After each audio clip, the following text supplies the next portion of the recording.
Mwari hama dzinodikanwa. Mwari anova ndiye muitwa zvose.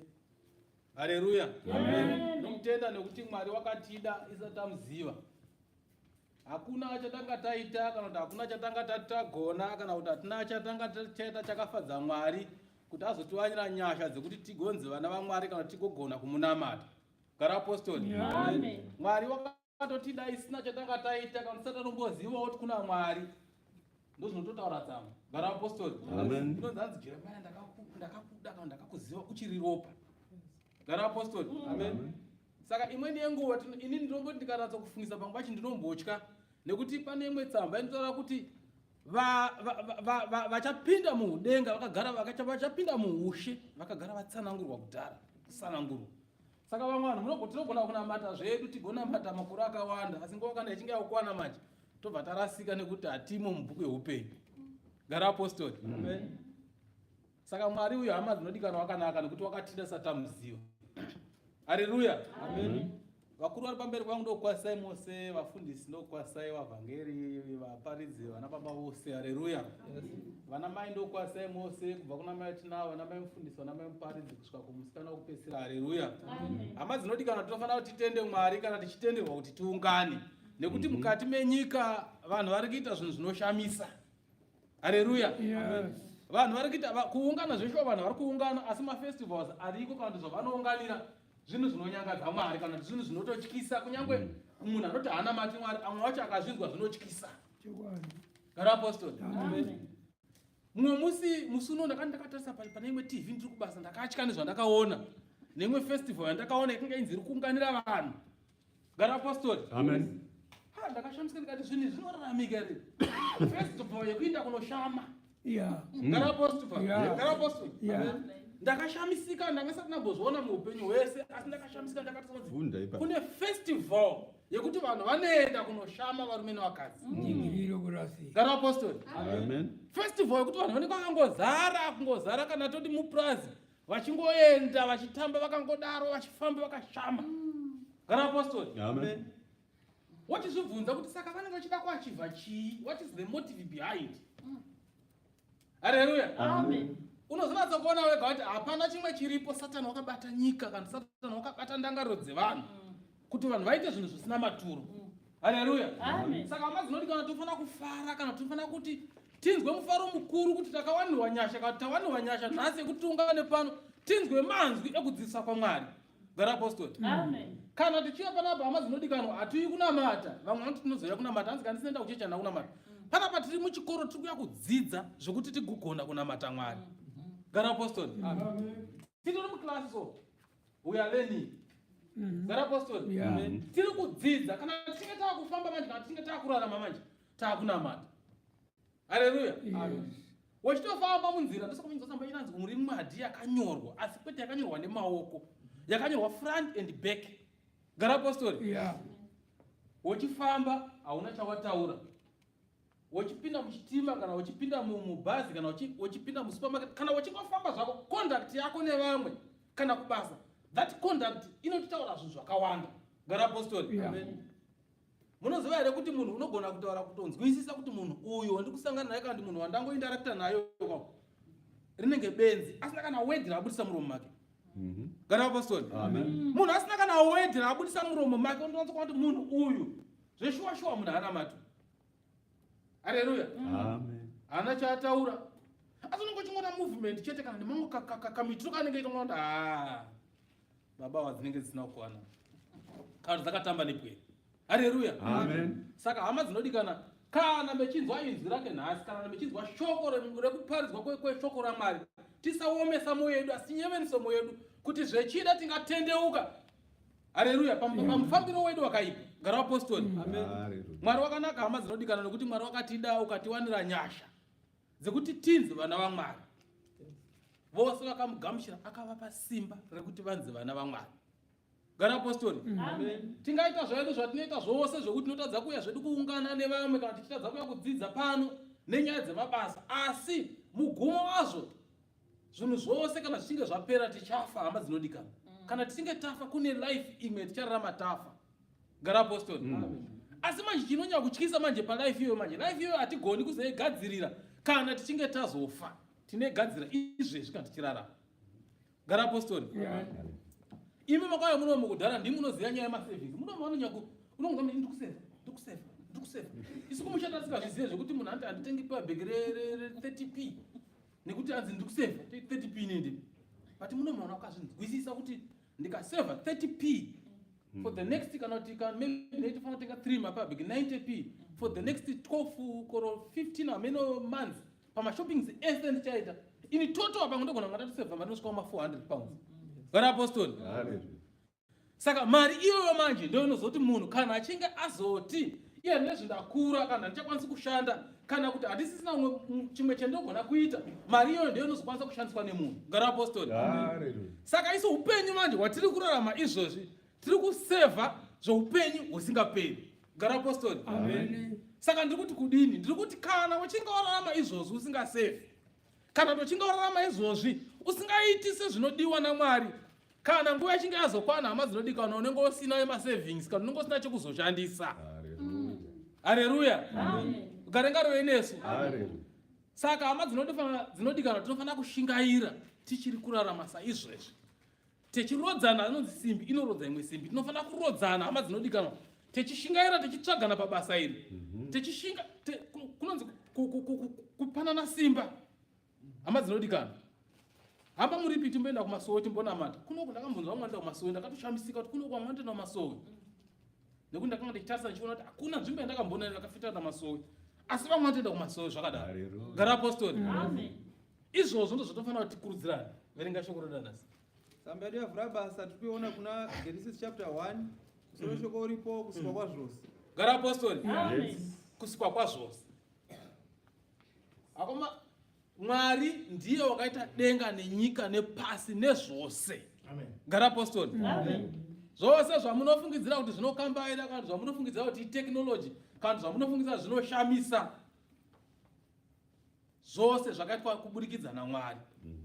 Zvimwe zvamunotoenda kunoona mechikwira ndege mechienda kunoona zvinhu zvinoshamisa mechitenda kumatourist attraction area, zvose zvakangaitwa nenzwi chete nekurayirwa.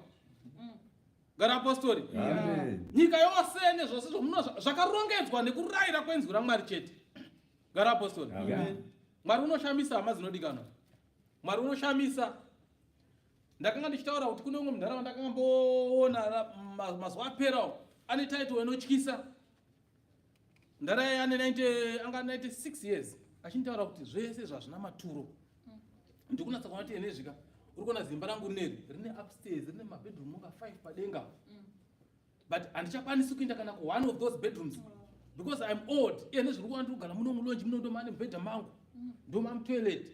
Saka zvose hazvina maturo.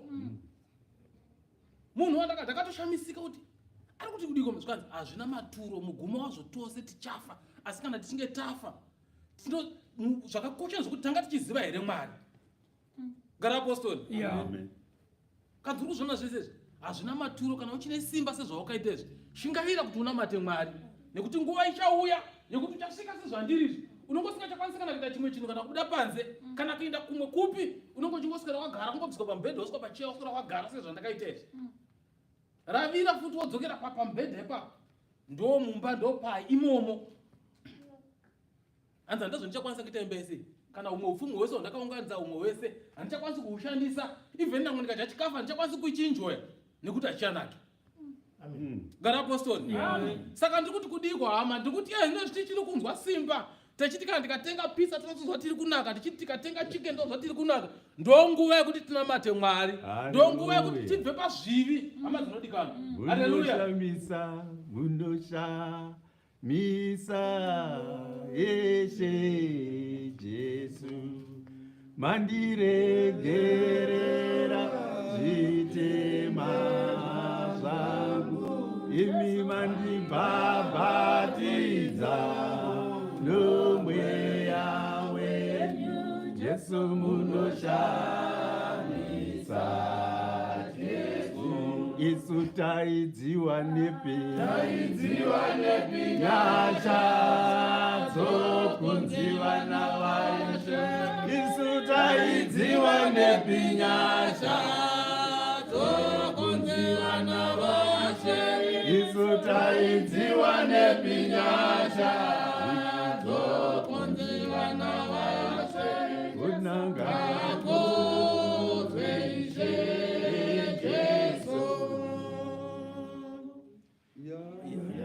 Haleluya. Amen. Shuwa vanoshamisa Jesu taidziwa nepi nyasha dzekuti tinzi vana vashe. Jesu vanoshamisa hama dzinodikana. Saka nyaya hombe ndekuti tinofanira kuti tisiye zvivi nemutoo yazvo yose. Tingaita zvedu zvimwe zvatinoita tigofungidzira takachenjera asi mugumo wazvo tikange tafa hama dzinodikana kune kumwe kumusha kuchaendwa. Kumusha koko kuchaendwa tinofanira kuti tigadzire izvezvi tichiri vapenyu. Tikazvitadza tichiri vapenyu vakuru vakati kuseri kwegowa hakuna munamato. Sure. Ngarapostori. Kuseri kwegowa hakuna munamato. Zvinoreva kuti kana wachinge wafa hakuna chimwe chinhu chinoitwa museri mekufa. Kana wachinge wafa wakomana mazano akati zvavharana. Ngarapostori. Hallelujah. Kana wachinge wafa hakuchina chimwe chauchakwanisa kuita. Verengai 1 verse. Verse 1. Pakutanga Mwari wakasika denga nenyika. Ande. Nyika yakanga isina kugadzirwa, isine chinhu. Rima rakanga riripo pamusoro pemvura yakadzika. Mweya waMwari wakanga uchigara pamusoro pemvura. 3 verse. Ngarapostori. Hanzi pakutanga Mwari wakasika denga nenyika. Shoko raMwari riri kungotaura kuti pakasikwa denga nenyika, nyika yakanga isina shape kana kuti nyika yakanga isina form. Hapana chinhu chakanga chiripo. Nekuda nekurayira kwenzwi raMwari, Mwari wakarayira akapatsanura usiku nemasikati, akapatsanura mvura neland. Zvose zvakaitwa nekuda kwekurayirwa kwezita, kwekurayira kweshoko raMwari chete. Ngarapostori. Inzwi chete. Zvinoshamisa sei hama dzinodikanwa. Kunzi gomo ngariva apa ngapawe nerwizi, akapa ngapawe negungwa. Iwe chirima nechiedza ngazvipesana. Vadumidza chiedza kuti masikati, vadumidza kuti rima usiku. Ngarapostori. Amen. Zvinotaridza ukuru hwaMwari. Haleluya. Amen. Ini ndingovhura chete hama dzinodikanwa. Handisi kuparidza zvinoenda kure. Tichibva pano pachava mangwende, mumasoro mava mangwende, mufundisi vanovhara basa. Haleluya. Amen.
Rugare kuvapostora.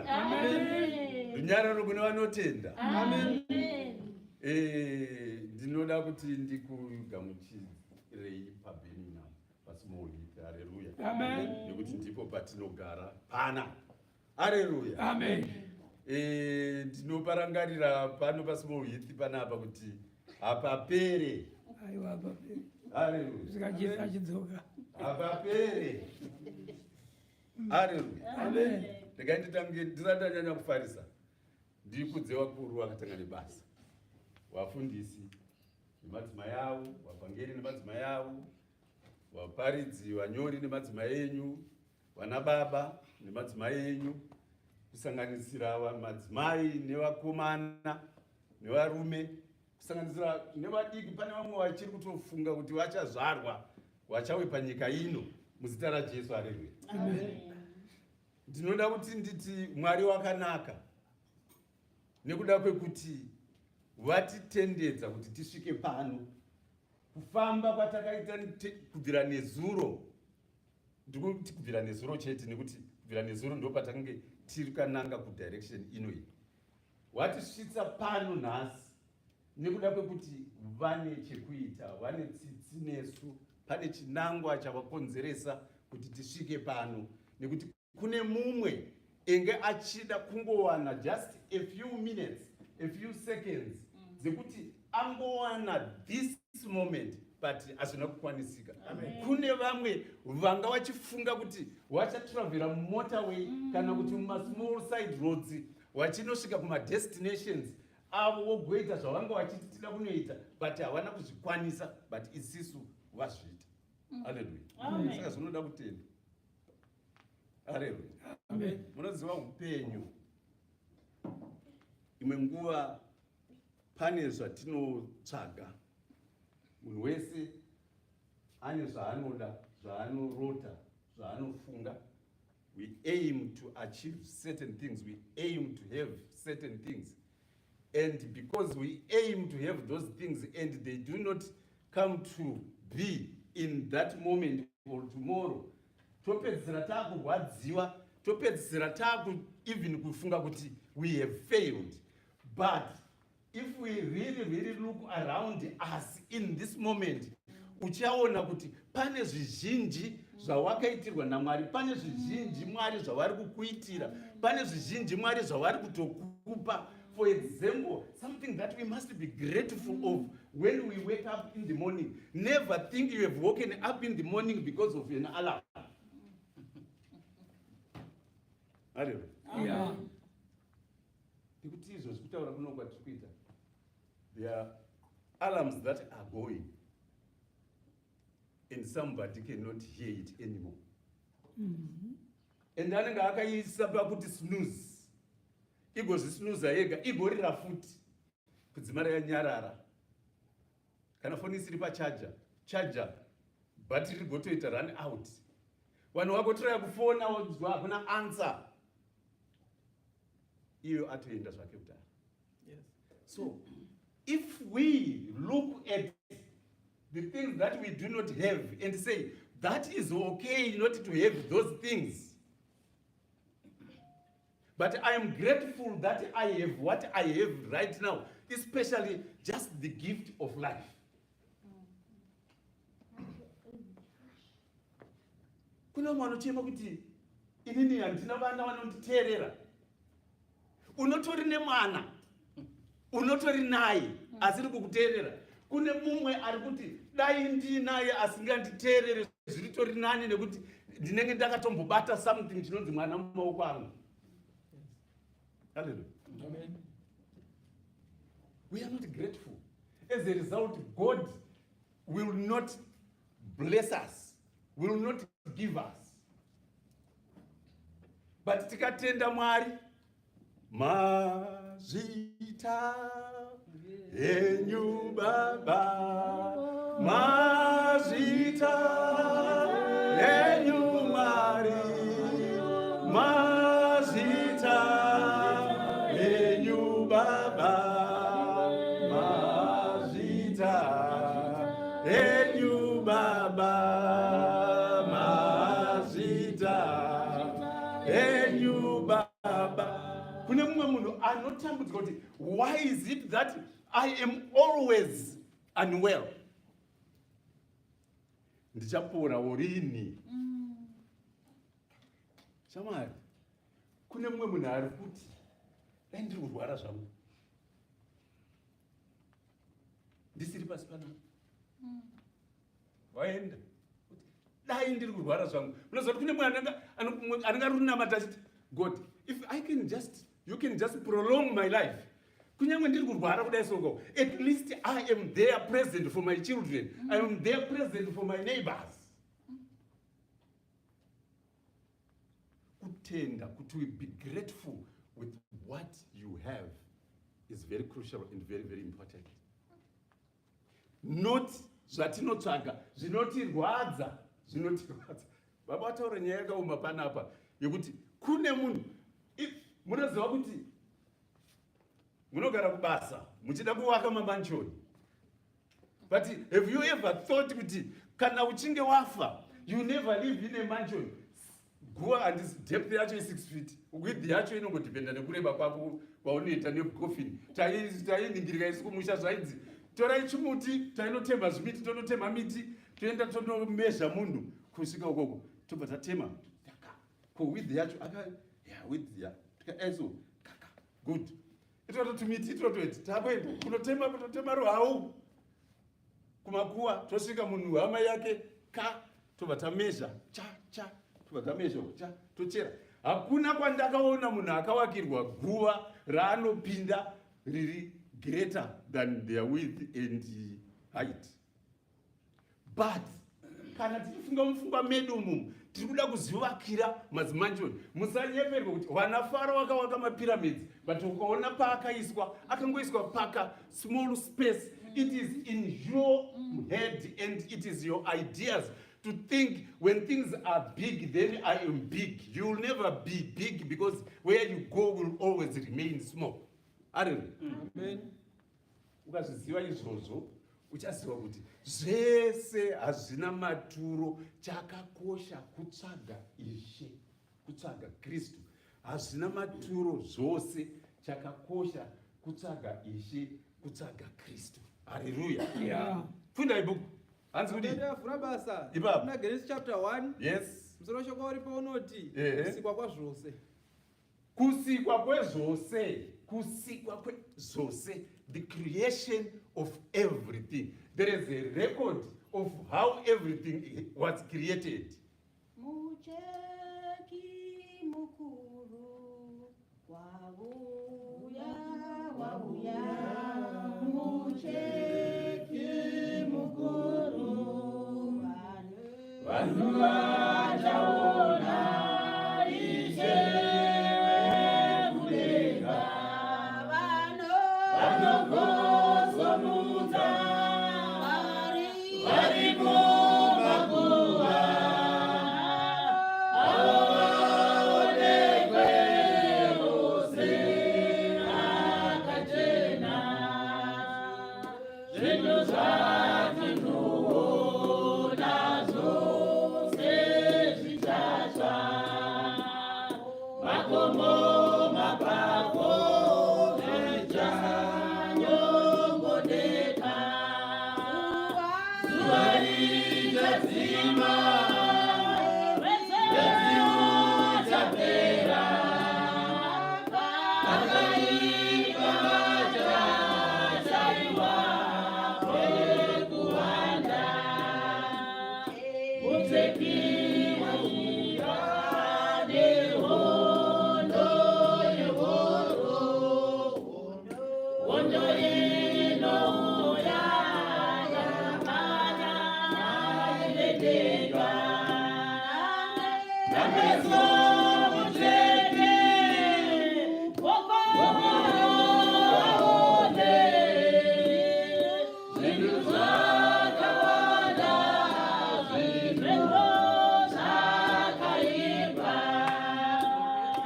vatadzi vachava nokutya mukuru vanozodedera pameso mucheki vasazaruramba vachazogaradzwa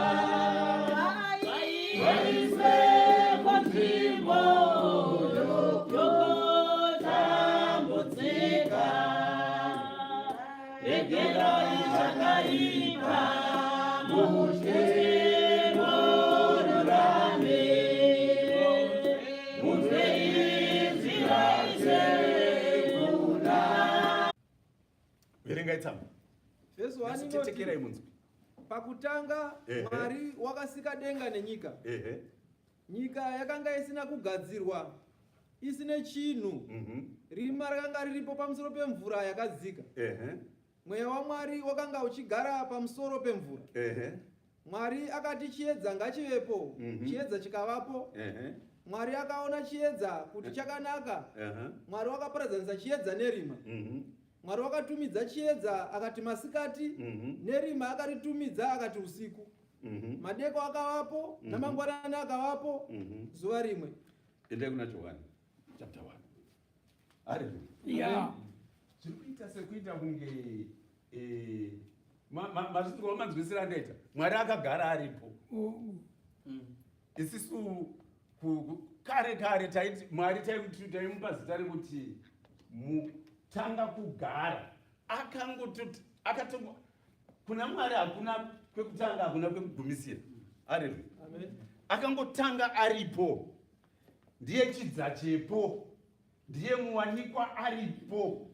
Ukatarisa vanhu vachitsvagisisa vachitsvaga, vanenge varikuda kutsvaga kuti Mwari akambotangira papi. But paunongosvika pekuti Mwari akambotangira papi, unopedzera wakutonoti handisina mhinduro. Obva ati panoperera kuziva kwenyu ndo panotangira pfungwa dzangu neuzivi hwangu. Haleluya. Amen.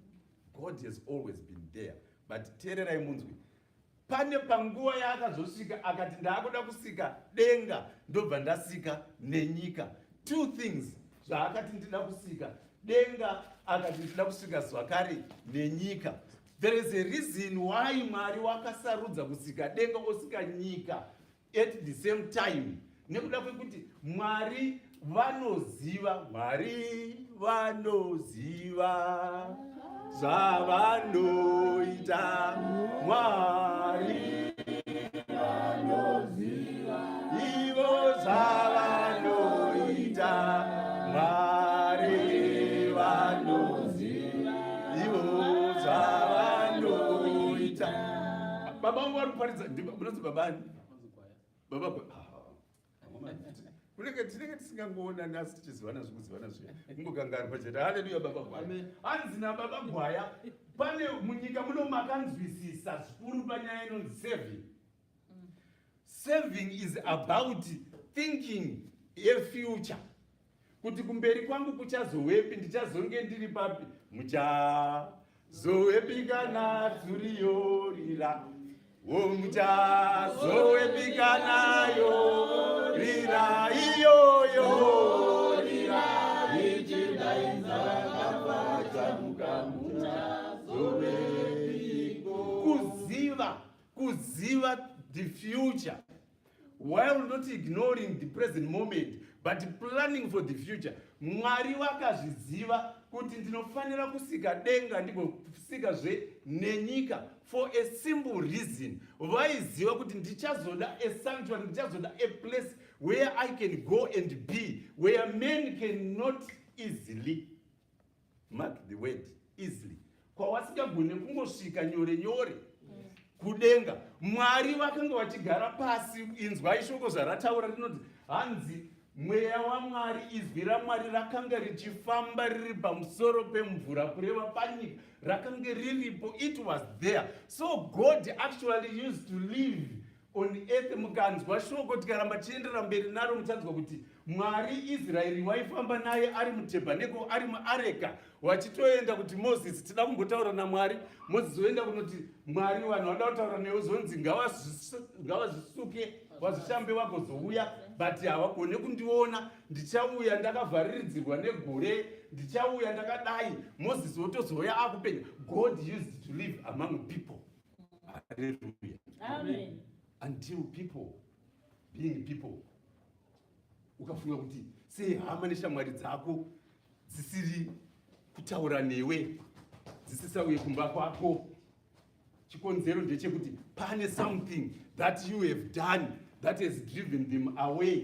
Ukaona kuti ukama hwako nababa wako, ukama hwako naamai wako, ukama hwako nemukadzi wako, ukama hwako naasekuru wako, why are they no longer relating closely with you like they used to be? Zvinoreva kuti pane a certain behavior, a certain way of doing things that you have started doing, you have started behaving in a way that is driving them apart. Asi hazvireva kuti vakange vasimbori pauri ba. Hallelujah. Amen. Hanzi Mwari akange atori pano. So God created heaven and God created earth, knowing well in advance that you would need to be elsewhere. Hallelujah. Amen.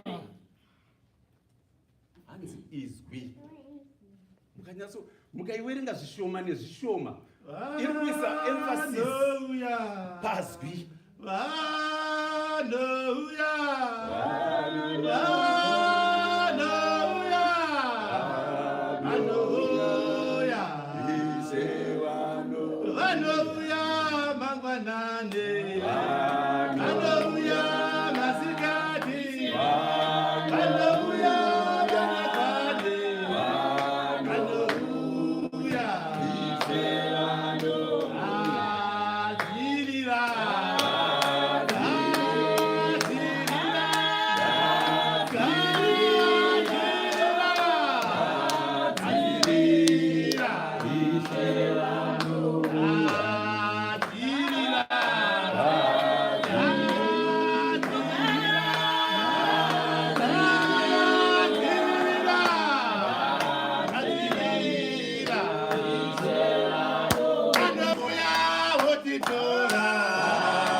kugadzirira ikoko ndokunonetsa kwei kuri kutaurwa panapa nababa hanzi makazivira chaizvo kusevha kati ndikasevha 30p inozondisvitsa somewhere namwariwo vakange vachizviziva kuti ndinofanira kugadzirira nzvimbo yangu yandinoziva kuti kana ndaveko munhu haachazosvikeko easy akufanira kuti asvike ikoko neizwi naizwi.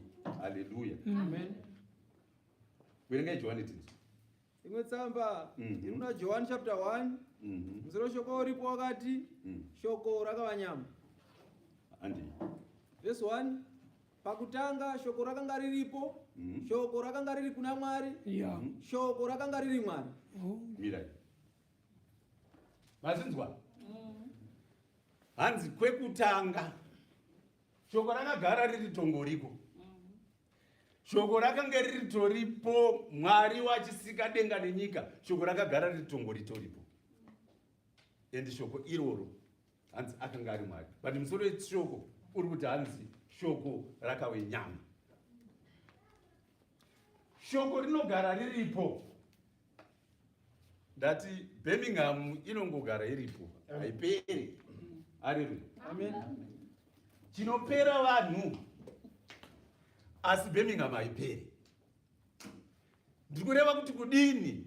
Ndikureva inini kuti shoko raMwari nekuda kwekuti rakabvira riripo pekutanga kwekutanga harina chinogona kuripedza kusvikira kwokupedzisira, ndokunge kuine kuchazopera.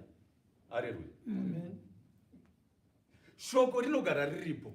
Shoko ari kutaurwa pano ndiJesu Kristu, nekuti tinomunzwa achitaura Jesu kuti zvinhu zvisati zvavepo, pasati pavepo nechinhu, ini ndakange ndiripo. Johana ari kuti pekutanga pasi chigare kwakange kuna izwi, izwi akanga ana Mwari, izwi akange ari Mwari.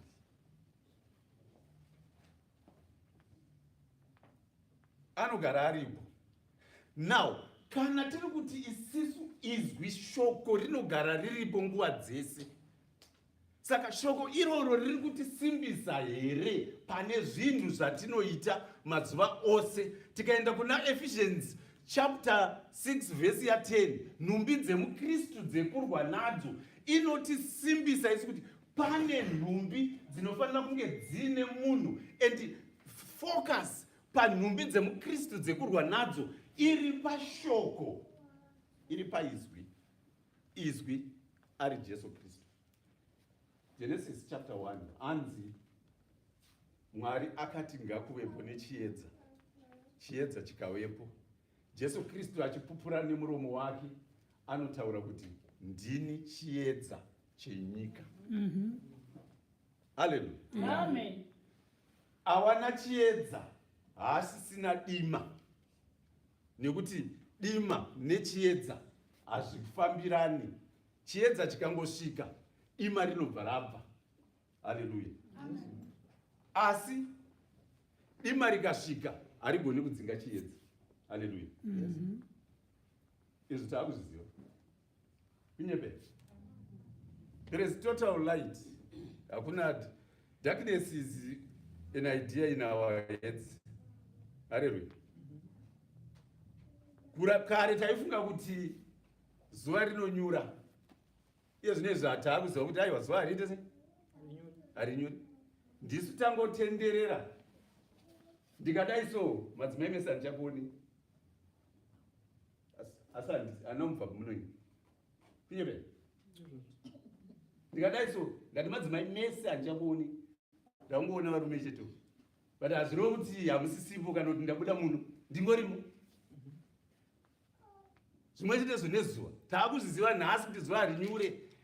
Isisu ndisu tiri kutenderera, nyika ndo iri kutenderera. Saka mukutenderera kwayo kwairi kuita pane payamboenda. Zviri kududzira kuti kudiko? Kududzira kuti Jesu Mwari havachinji. Pavari nezuro ndo pavari, nhasi ndo pavari, namangwana ndo pavari. Vanongoramba vakangodaro. Asi isisu neukukutu hwemoyo wedu ndisu tinombotenderera zvedu tomboenda somewhere. Haleluya. Amen. Kuita kunge murume anombopota achitiza mumba, kana mudzimai anombopota achitiza mumba kuti ndingandomboita zvimwe zvemasi. Iwe ndikugarei. Haleluya. Kana wapenga unozongonzi penga uite penga udzoke, unozongodzoka sokungosona imba iripo. Hazvirevo kuti kana ukapenga uchisiya musha wako, kana ukapenga uchitiza uchisiya vana vako, paunonodzoka unosvikoona dhora kunorth wakambotisiya riri kusouth, unongoriwana riri kusouth. Haleluya. Amen. Jesu Mwari vari kuti izwi rakagara riripo, izwi ari yeKristu. Saka kana izwi ririro rinotisimbisa, kureva kuti tinofanira kuramba takasimbira paizwi pane zvose zvinoitika mukati meupenyu, zvichirema, zvichipfawa, zvichirwadza, zvichisekenyedza, tichingorambira tiri paizwi, nekuda kuti izwi anongogara aripo and ave iye anotisimbisa. Hallelujah. Amen. There are times when we have got to make up in life. Because imwe nguva hatigoni kugara nezvinotiremera mukati mehana dzedu. Tingambotiraya kutiza, asi zvinotiremera zvinogona kunge zvinoramba zvakangotifudza. Pane imwe nyaya yandakambonzwa mumwe murume, munoziva tiri kuprimary school, maienda munhu nepeni rako kana kuti nesendi kana kuti a few dollars dzekuti wozonotenga something palunch. So this man this man, this young boy, ndokubva aba peni remumwe mukomana raaifanira kutengesa mabhanzi ake pabreak. Uyo ozoti peni rangu angariwani, haringawanikwi. And akachema. Kana wakambobira mumwe munhu ari kuchema izvozvo. Haleluya. Ndati chii? Kana wakambobira mumwe munhu izvozvo ari kutochema. Iwe uri kutozviziva kuti ninga ari kuchema nekubira kwandakaita. Wapedza grade 7 waenda uyu kwake kuform 1 kuma boarding schools. Akabirwa akazotozvikanana zvakuti zvakapfuura izvi. Ndakabirwa peni rangu. Pane nyaya dzinoitika kuma primary schools dzatokanganwa. But nyakuba hazvina kubuda mupfungwa make nekuda kuti akachemedza munhu. Haleluya. Iwe rega ndikutaurire pawakaitira sin, pawakatadzira. Nhasi unoyu kuZimbabwe kumakura. Isi kune mwe musikanzwa yataita kumakura nanhasi ndinogarira tumasports twacho. But pandakaitira zvakanaka kumakura kwedu, I really can remember the sports. But pandakaitira zvakaipa kumakura kwedu, ndinobaziva.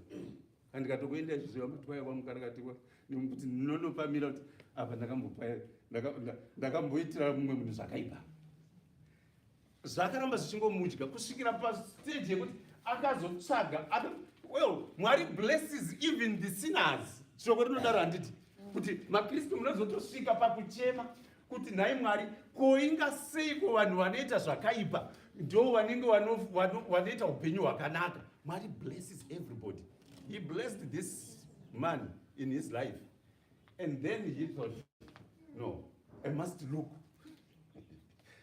for that person. Social media today. Wana mabata na amai toziva munozvita. Munoenda kunonzi kwini Facebook. Munotsvaga kuti lingari mbori kupiko. Muchitsvaga uya ndakafunda naye kuprimary school. Muchitsvaga mazita pa Facebook and Facebook kana pa Google. Inosechera ichikutsvaga and bing, achiri mupenyu wena. They found them. Kuti inga mupenyu. Saka, what did they do? They sought them out and found them physically. How many people have you searched online? Mukazoto watsvaga physically. Inini ndakatsvagwa nevana vandakadzidzisa ku-secondary school in different areas. Wakandiwana and they always say, oh, say you are still here and blah blah blah. And I searched them out also, some of them, and some are said news. They are late. They are late in this and that. So they found them and said,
Hallelujah. Amen.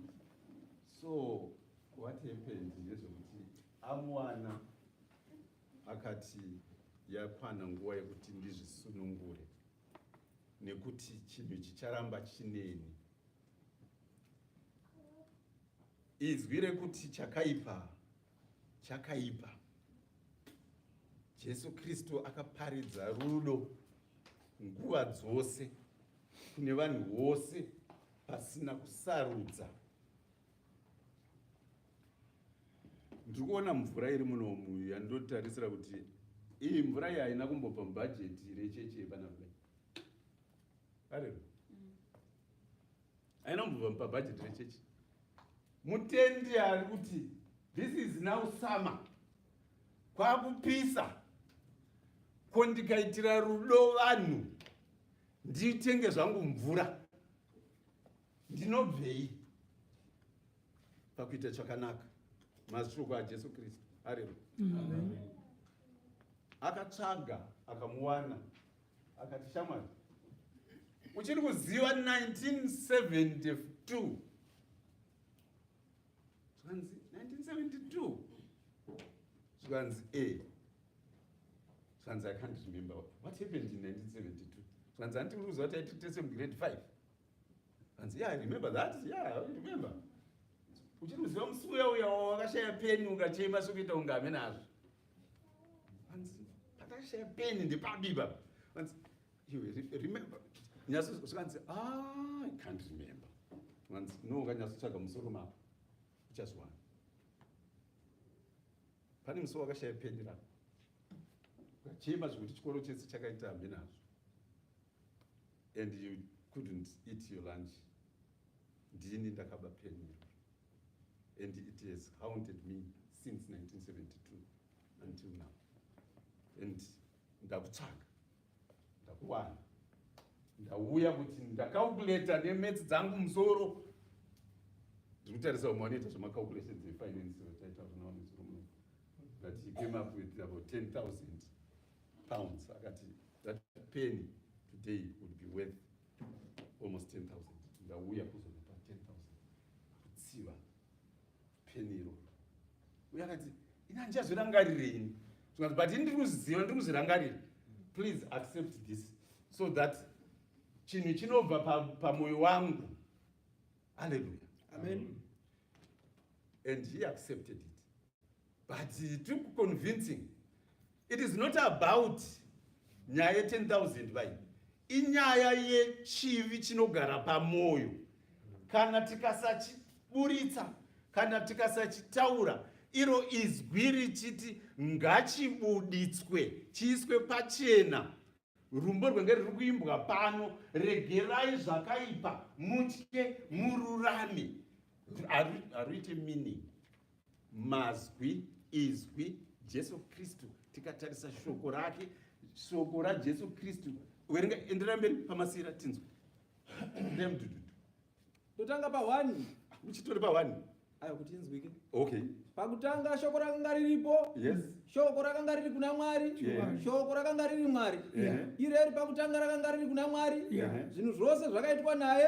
Kunze kwake hakuna chakaitwa, kunyangwe chinhu chimwe chakaitwa. Upenyu hwaiva maari. Upenyu hwaiva chiedza chavanhu. Chiedza chinovhenekera murima. Asi rima harina kuchikunda. Kwakanga kuno munhu wakatumwa naMwari. Zita rake rainzi Johani. Iye wakauya kuzopupura. Chamba pa 14. Vesi ya 14. Shoko rakazova nyama. Rikagara pakati pedu. Tikaona kubwinya kwake. Kubwinya soko wakaberekerwa mumwe chete waBaba. Ita mtume. Todzokorera 14 pakare. Shoko rakazova nyama. Rikagara pakati pedu.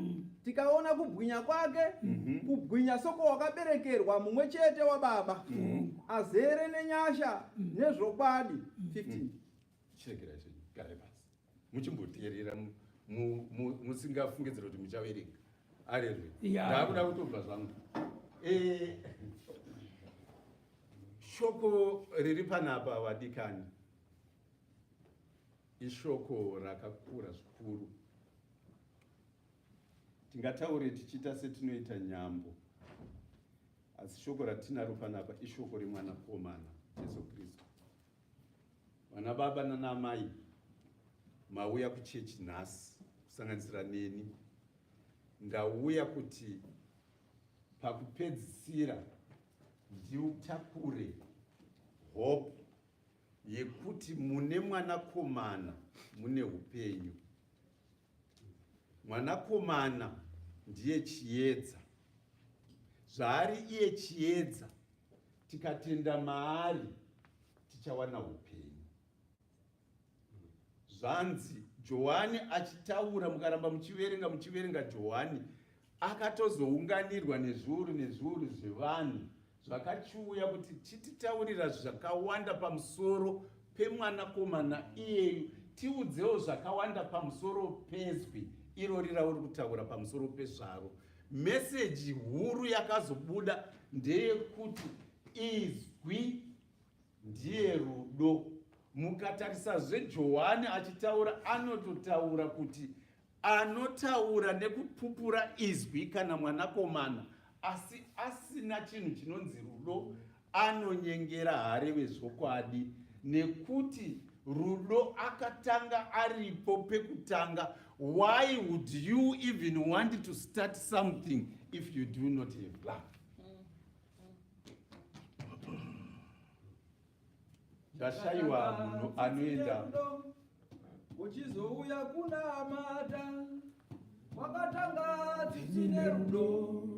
Wozouya kunamata, wakatanga tisine rudo. Wozouya kunamata, wakatanga tisine rudo. Wozouya kunamata, wakatanga tisine rudo.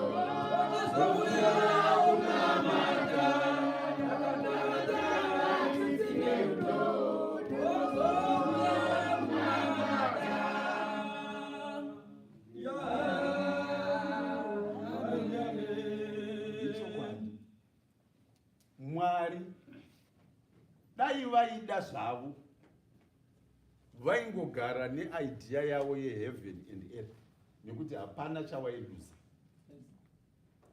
Waigara neidea yavo yeheaven and earth iri mumusoro mavo, vasina kuzvikireta. Asi out of love, for God so loved the world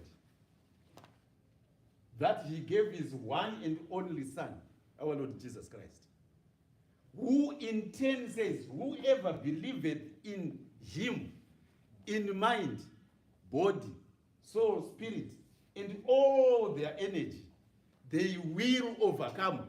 And when they overcome, they will then inherit eternal life. And where is eternal life? It is in a place that God created, that is not easily reachable by humans in this physical body, but you have got first through mabasa akanaka ekuteerera izwi rinova chiedza. Taita mabasa anobva kuizwi rinova chiedza, then we are able to attain eternal life. Hallelujah. Amen.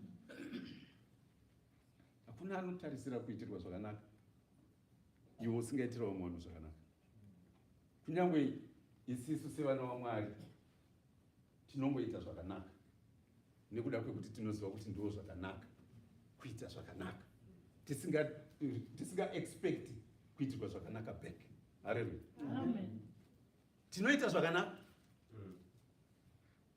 nekuti ndizvo zvatinoita. Vana baba nana mai, young men and women, munoziva kuti pane imwe nguva yaunoitira mudzimai wako zvakanaka kana kuti murume wako zvakanaka, iye woita seasina kutombozviona and haanogoti thank you. Izwi riri kutaura raJesu Kristu rinotaura kuti imimi continue to do good because that is what we need to do. Jesu Kristu hatina kumbomutenda panguva yaakanga ari kutambudzika achiroverwa pamuchinjikwa. Hatinzwi the Bible does not record it, but it is recorded elsewhere. That aiwa kune vamwe vanhu vakambotouyawo kuna Pirato, ndosaka makanzwa Pirato akazoti ndivei dhishi. Pirato haana kugezeswa maoko nemukadzi wake chete. Mukadzi wake ndiye watinonzwa achiuya kwaari achiti baba omani nhasi hana kurara, nhasi handina kuita sei, hana kurara. Izwi rauya kwandiri muhope nezviratidzo zvauya kwandiri muhope, asi muzviratidzo menge mune zwi. Izwi renge richindiudza kuti siyanai nemunhu uyu nekuda kuti haana mhosva, ichokwadi, izvokwadi munhu, siyanai naye. Pirato akasuka maoko. Asi ndinoda kutaura kuti kune vamwe vakange vaona mabasa aJesu. For example, mukomana akanga akazvarwa riri bofu kana kuti murume akanga akazvarwa riri bofu akazopiwa maziso naJesu Kristu, akauya zvechokwadi akati ini ndiri pano ndinopupura kuti ndakazvarwa ndisina maziso. Uyu murume akatora madhaka akaisa maziso angu ndikanogeza mpu ndikaona munhu uyu mutumwa waMwari. But izvozvo hazvina kunyorwa, saka let's disregard that. Tingofokasa pakuti iwe neni Jesu Kristu paakange ari kuroverwa pamuchinjikwa zvichibvunzwa kunzi pane here angapupure kuti munhu uyu timuregerere, we were shouting crucify him. Hallelujah. Asi iye panguva iyoyo akanga ari kuti Mwari, zvakaringana zvakadaro, ndinokutendai kuti makandiunza pano. Dai toramba tichingoverenga tichienda neGenesis chapter 1 inoramba inozenge yakutitaurira nezvekusikwa kwezvimwe zvinhu zvakasiyana siyana. The love zvose hanzi hakuna chakasikwa, Johana azvitaura, hakuna chakasikwa chisina kusikwa nezwi. Kureva kuti izwi rine power, but izwi rine power, izwi rekurecognize nekuappreciate zvakanaka. Ndati pane dzimwe nguva dzatinoita zvakanaka asi toshaya anotitenda. Isisu sevanhu vanongoita zvakanaka nguva dzose hazvifaniri kutibata kuti saka handichaite zvakanaka nekuda kuti handina kutenda. Murume wangu handichamuitire zvakanaka nekuda kuti haambonditi thank you ba. Mukadzi wemuKristu anoramba achingoita zvakanaka kumurume wake kunyange ari kunzi thank you or not. Nemurume wemukadzi wemuKristu kunyange madhamu wasiri kuti thank you, iwe uramba uchingoita zvakanaka chete. Nekuti ukaita zvakanaka wazviitira, ukaita zvakashata unenge wazviitira futi. Nekuti chakashata chese kunyange chakanaka chacho chinodzokera iwe. Hallelujah. Asi dzidzaiwo kutendana vana baba nana mai. Vana dzidzaiwo kuappreciate maparents enyu. Children, young children, learn to appreciate what good things your parents do for you. Learn to appreciate, and the only way you can appreciate the good things that your parents do for you is by behaving well. Good behavior is what we can do. Working hard in school, whether in primary school, or nursery, whether in secondary school or in high school, college, or in university, saying, you know what, my parents tried their hard best. Imagine akufa kuenda kubasa kani kuitwa tinoita tichinosenza mabasa atinosenza anomira mushure. Hallelujah. Muchitoona tiri mumaroads mumamotorway umu unonzwira tsitsi wotozoona wakuisa mazuva ano wakutoisa zikwangwani rekuti this is somebody's mother and somebody's dad who is working. Please be mindful, reduce your speed. Because a lot of motorway workers, engineers had been killed by inconsiderate drivers who just speed and then they lose control. Now, your father is working so hard for you. Looking after challenging people. Vanhu vanorohwa wavauye kumba vachitaura zvavanenge vakavharidza mabruises. Hallelujah. Vachiitira you. So your only way of appreciation, number one, is good behavior. Behave well. What do you lose by behaving well? Why without baba wako one vanotadza kurara vari kubasa wouya futi kumba, he struggles to sleep because of you. He's thinking possibly my son is abusing drugs because behavior yake mazwana ndichangoione zvakanaka. Maybe he's abusing alcohol or is doing bad things with bad boys and bad girls. And woshaya hope futi. Warushaya hope nekukusenzera. Wokushayira hope futi nebehavior yako. Why can't you just appreciate and say, thank you God for giving me very hard-working parents? It's not so easy. It's not so easy. It's not an automatic thing to have a loving and kind and forgiving parent. There are some children who are now under social services because their parents are careless, are irresponsible. But you are living with your parents. Easily. May God bless you and continue to shower you with his blessings to always follow the word and the word of truth. Hallelujah.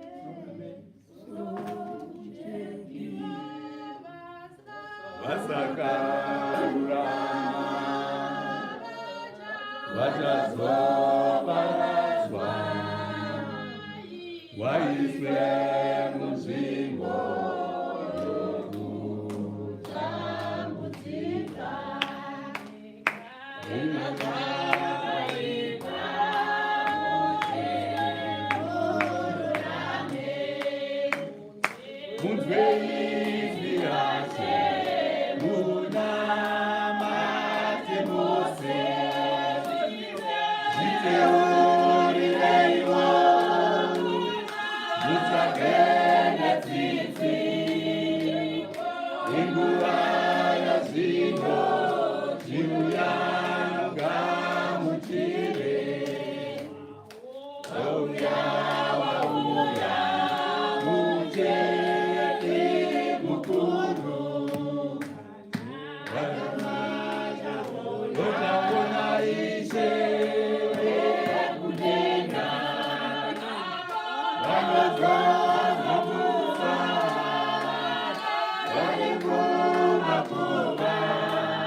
ngariwe nemi. Hallelujah. Tula kutenda mwari masikatano. Vaita havo vatisanganisa iwe neni tiri muno. Inyasha dzawaitirwa. Pasina iwe dai usiri muno. Kuno vamwe zuro vaitoisa paprogramu yekuti mangwana ndichange ndiri pakati. Iwo mwari vasiri mazviri. Vakati tichasangana mangwana kana asvika. Pano mumwe munyori akazoti dai muchiziva, dai maigona kutaura nouchenjeri muchiti kana mwari atitendera mangwana tichaita chokuti nechokuti nokuti munototenderwa. Toda kukwazisai mese masikatano muzita raIshe Jesu. Haleluya. Ndatenda vhangeri yaKristu iri kuparidzwa nenguva yakafanira. Vamangwende vari kuita sekunge vanga vari pano last week. Ndo zvazvinoita nokuti Jesu ndo zvaakataura. Ndo basa ramweya mutsvene. Ndo basa ramweya mutsvene raakavinga. Nokuti Peter anotaura, takanzwa achitaura last week.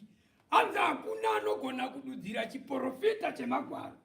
Nokuti magwaro osawa tichiona chiprofita chakaprofitwa. Indimi dzakataurwa nezwi raida kuzoti ridudzirwe. Saka pakashaya vanodudzira ndimi idzi dzeshoko iri. Tinongobuda muno tichiti tanzwa zvakati zvanga zvichiti zvakati kana tashaya anodudzira. Haleluya. Saka ndanzwa pano shoko raMwari richidudzira richiti vanga vari muno vatonzwa kuti ashuwa vari kutaura chokwadi ndo zvatakadzidza last week. Vari kutotaura kuti magwaro ose akafuridzirwa ndiJesu aitaurwa nezvake kubva kuna Genesisi kusvika kuna zvakazarurwa. Nokuti vabata pakutanga vabva vabata John. Ndikati hausi kuona. Ndo zvazvinoita.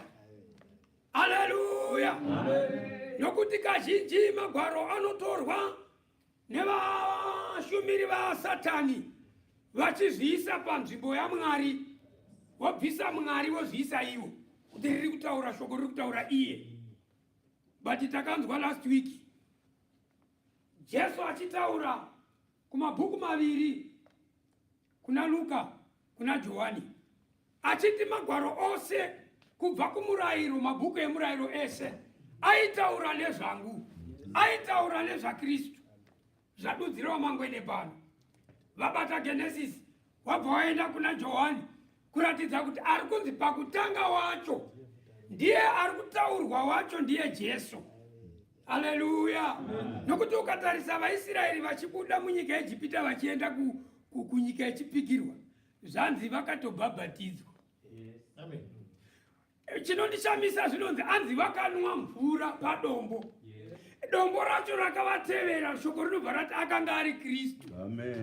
Haleluya. Saka izvozvo manje zvinotiratidza kuti Mwari vari kuzadzisa zvavakataura Kristu paya pana Mateu 11:25. Jesu achiti baba ndinofara nokutenda nokuti chinhu chandiri kutenda nokufara ndochinoti makavanzira vakachenjera navakangwara zvinhu izvi mukazvizarurira vacheche venyu. Aireva izvozvi zvinhu zvaaitaura haasi mathings ishoko, kuti shoko racho rakatovanzika rakazarurirwa vacheche vaMwari vaakabereka iye. Haleluya. Tasangana futi pamusoro chinzwa udzwa Pauro kuti anotaura chiti chii. Tangira pandayanda kupa iya tinzwe. Muviri wangu wafa oise nguva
kudzidza shoko raMwari kuitira matinofamba tikanzwa vashumiri vakaiswa panyika, vamwari wenyika ino vataurwa naagwaya kuti vanotoita mitambo yavanotodaidza nemazita, kuti kune mitambo yokuratidza zvatinoita kunamata Mwari wedu.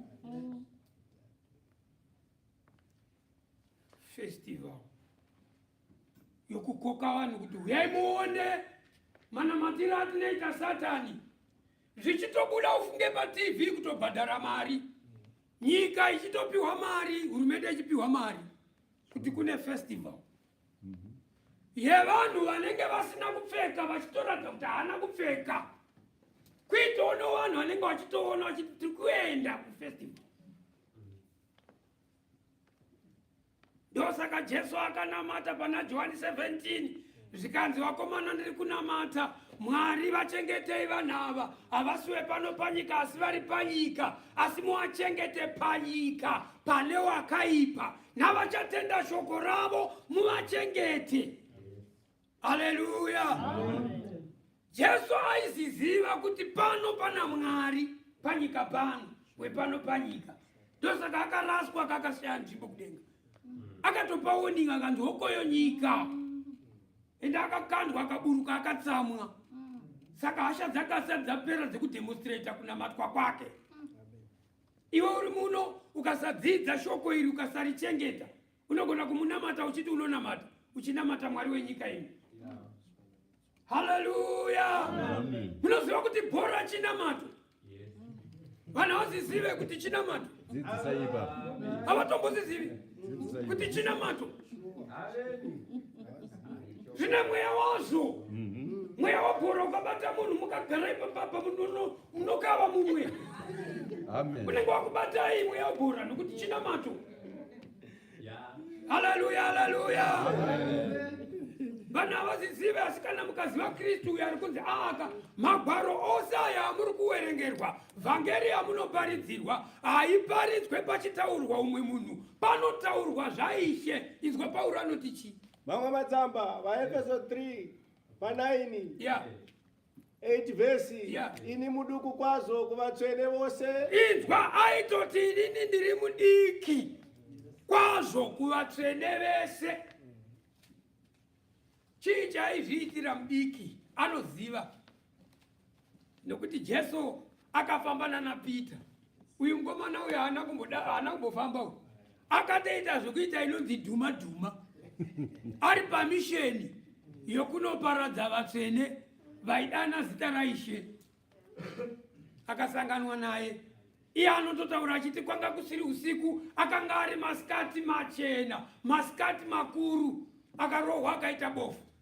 Mbama yaakarohwa akaita bofu 3 days asingaoni.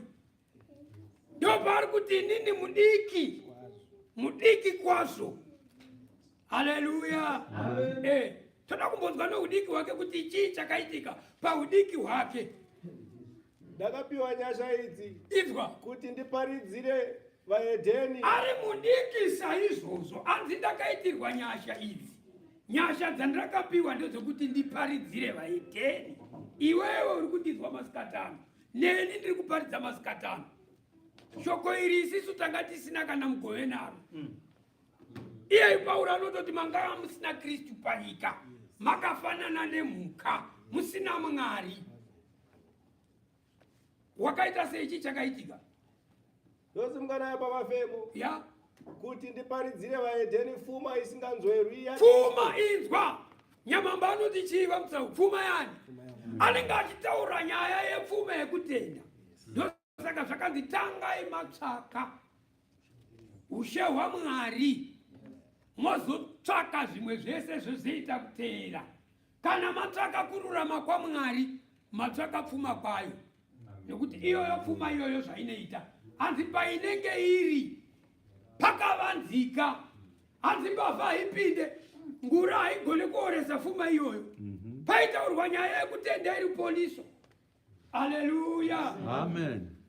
tosimukana pa 9 vesi pamafemo ya nokuratidza vose kuti kugoverwa kwakadiniko azinokuratidza vanhu vose dzokorora statement yacho todzokorora zvakare pa 9 vesi nokuratidza vose kuti kugoverwa kwakadiniko kuti kugoverwa kwaka azinokuratidza vose. Unoziva kana uchinzi wapiwa chinhu misheni iri yokuti vanhu vese vachione ndo zvaari kutaura izvo. Anzi inini Kristu mawaniro andakamiita ndakaita zvokupiwa nyasha, ndapiwa nyasha idzodzo ndakaita sokuti ndapiwa chinhu chandinoda kuratidza vanhu venhu vese. Aitaura nyaya yaKristu kuti Kristu wandakawana, Kristu wandakaziva nenyasha dzandakaitirwa. Misheni yacho yange yekuratidza vanhu vese kuti vazive, vanzwisise chakavanzika chaKristu. Haleluya. Pedzisa tinzwi statement. Kwezvakavanzika zvakanga zvakafukidzwa muna Mwari. Uri kunzwa here kuti mukati meshoko raMwari kune zvakafukidzwa zvakavanzika? But ari kutotaura kuti nyaya yandakaita inini ndakawanirwa nyasha, ndikapiwa kuti ndiratidza vanhu vese chakanga chakavanzika ichi kubva kumavambo enyika. Haleluya. Unoona kana tikada kudzokera mashure tinotanga imwe subject takamboitaura tikaibata kuti takadzidziswa tikapiwa poison kuna Mwari vatatu. Kana manga makanzwa pano manzwa vhangeri yaparidzwa nevhangeri panapa vachidudzira vachitaura kuti Mwari mumwe chete, but ukatarisa vhangeri yeTrinity takatoigamuchira tinayo mukati mespirit yedu, but kuti chiibudisa ibvisei pane matsurundundu titakabata but hakuna chinonzi Trinity, Mwari wani. Haleluya. Zvakanga zvakafukidzwa muna Mwari. Inzwa, adzi zvakanga zvakafukidzwa muna Mwari. Nau kana zvakafukidzwa zvichireva kuti pana anopiwa simba, pana anopiwa mvumo kufugunura zvakafukidzwa. Ende kufugunura kwacho hazvibve kwauri, hazviitwe newe, hazviende kwaTsambe. Unotoita kutopiwa naiye akazvivanza wacho kuti akufukunurire kuti apa pane pfimbi chitora upe vanhu. Haleluya, haleluya. Maita pfimbi kumazhanje ndiye aiziva pane pfimbi ya unenge wapfimbika. Vanhu vaitofamba nepamusoro payo vachitotsika. Vanhu vachiti asati aibva ndichawafukunirira kana aibva. Haleluya, haleluya. Yes. Wakasika zvose kubva panguva yokutanga. Inzwa, anzi iye manje uyu pakutanga uyu ndiye akasika zvose kubva pakutanga. Haleluya. Amen. Mwari anoiswa ku, Jesu anoiswa ku, Mweya Mutsvene anoiswa ku, but ino chinwani. Chikonzero ndechokuti anzi manzwa Pauro anzi zvakaita se zvakavanzika. Zvinoda kuti zvifukunurwe, zvivhurwe, zvizarurwe, vanhu vadzurwe kuti vagonzwisisa kuti zvinomborevei. Haleluya, haleluya. Imi makamboverenga here Bhaibheri Jesu achiri panyika achitaura nevakomana vake pamifananidzo yaitaura paya pamusoro pezvaaitaura nemifananidzo? Makamboiverenga chapter 13 yese iyai mukanzwa zvaakataura? Ane chakavanzika futi chaaitaura paya achidudzira, achitoapa example yekuti zvinhu zvaMwari kana kuti zvinhu zvokudenga, zvinhu zvoumambo zvakavanzika, hazvisi pachena sezvatingafunge. Haleluya, haleluya. Tosimukana pa 10 vesi yoti kuti zvino vabati navane simba kudenga vaziviswe nekereke kuchenjera kukuru kwaMwari. Inzwa, hanzi chandakapiwa chacho chakavanzika chandakazarurirwa chakanga chisina kuzarurirwa vamwe. Mishani yakanga iri kuti vari panyika nevari kudenga vazive kuchenjera kwaMwari, vazive pfuma yaMwari. Haleluya. Kwete receive your money in Jesus name. Havasi kuparidza Jesu, vari kuparidza mari. Ivo vanongoisa Jesu kuti muite sekuti muri kuparidzirwa Jesu, asi nyaya ari kutaura agenda. Havasi kuparidza Jesu, vari kuparidza mari. Because ndikati receive your money in Jesus name, ndo zvaakafira kuti amuone mari.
Notenda kuimba kwakanaka kana mama makateerera nekuti hakuna zita rinokunda iri.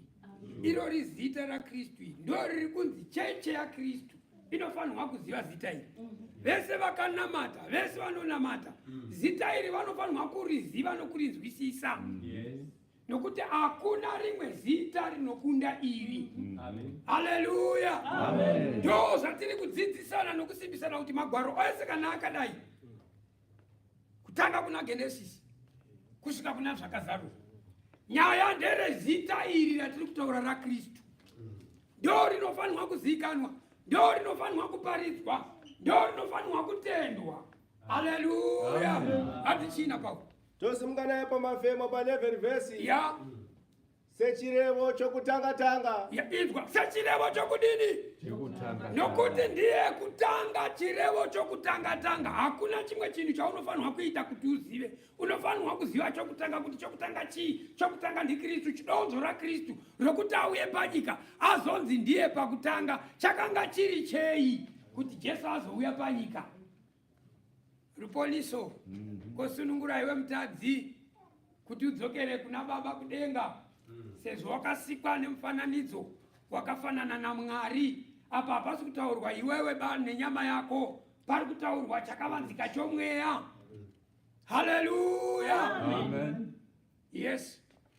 11 vhesi richibatanidza sechirevo chokutanga-tanga chakatema muna Kristu Jesu. Sechirevo chokutanga chakatema muna Kristu. Unoona kana takudzokera kumaparables, Jesu anondotaura pane imwe parable achiti kune umwe murume akatengesa pfuma yake yese, atengesa pfuma yake anzi akazoitenga futi iye ambotengesa. Chakavanzika chaaitaura nemaparables. chaakatengesa chijesu pfuma yaakatengesa hanzi nevamwe vachiparidza nzi jesu hanzi akave murombo kuti isisi tipfume akakati akatengesa chii pfuma yakanga anayo inzwa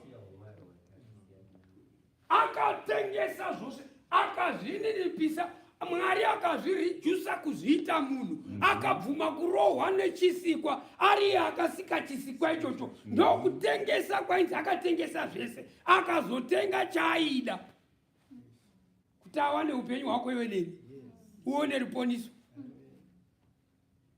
Haleluya. Yes. Tosimukana pamafemo. Ya. Ishe wedu. Maari tinokutsunga kwedu. Hanzi ishe wedu. Maari. Kwete mamgodi. Maari ishe wedu. Yes. Tinotsunga tiri kwa mgodi. Ameno na mgodi. Kuti muchaende sikuti.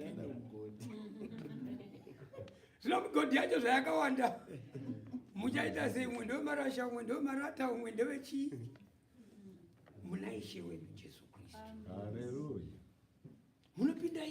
Munopinda ipi? Muriwo kupi? Muriwo ipi? Ipi muri kutsvaka ipi muchisiya uya rutogo. Haleluya, haleluya. Yes. Tosimukana pa 12 tichibatanidza. Yeah. Maari tinokutsunga kwedu. Yeah. Nokupinda kwedu. Yeah. Tisingatyi nokutenda kwake. Tisingatombotyi nokutenda kwake. Izwa nokutenda kwani? Kwake. Iwe nyaya yekutenda iyi haumboti ndakwira makomo kuti nditsvake kutenda. Chipo chaunotopiwa akatotaura pana Efeso 2:8. Handine nyasha idzodzi kupiwa kwamakatongoita kuti mutende. Unotopiwa nyasha mainingi kuti vamwe havazvigone zvamunenge muchiita inyasha dzamunenge makatoitirwa. Chipo chamunenge makatoitirwa. Vamwe vachiti anombozvifambisa sei? Havana kuzvipiwa makazvipiwa imi. Haleluya. Hande kune imwe yachanzi chii? Vamwe vatsamba. Ya. Uya mwanangu, come.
kereke iri paimba yabako tirikiona pachechi. Iyo kereke yacho inotangira kumba. Amen. Mauya mozadzisa zviriko kumba kwenyu Mwari wamunonamata zvamunorarama muri. Hallelujah. Yes. Mama Mazamba, Yeah. Wanu Makorose, Kanaini, Yeah. Mazumakuraripo, Paulo unowanyengeterera. Akavanyengeterera maedheni vakanga vatenda vatendisewe seni achida kuti vanzwisise nokuvazivisa chakavanzika chaKristo sezvatiri kudzidziswa pano kuti tizive zvatinonamata, tisazendamira papfungwa dzevanhu asi kuzendamira pashoko raMwari. Haleluya. Kwete kuti wabva kuchechi unoti mfundisi anga achiti iti shoko ranga richiti nekuti mfundisi hana chake pa. Haleluya. Yes. Tosimungana pa 9 verse. Yeah. Saka nesuo kubvira pazuva ratakanzwa. Hanzi kubvira zuva ratakanzwa ndi Paulo. Chicha makaita vaPaulo pakubva kuziva kwamakaita nokunzwa kwamakaita zvaKristu. Hatiregi kunyengeterera, kukunyengetererai. Hanzi pakutanga taziva zvese hatina kurega kukunyengetererai. Haleluya. Unoziva zvakanaka kuti iwe neni tinyengetererane.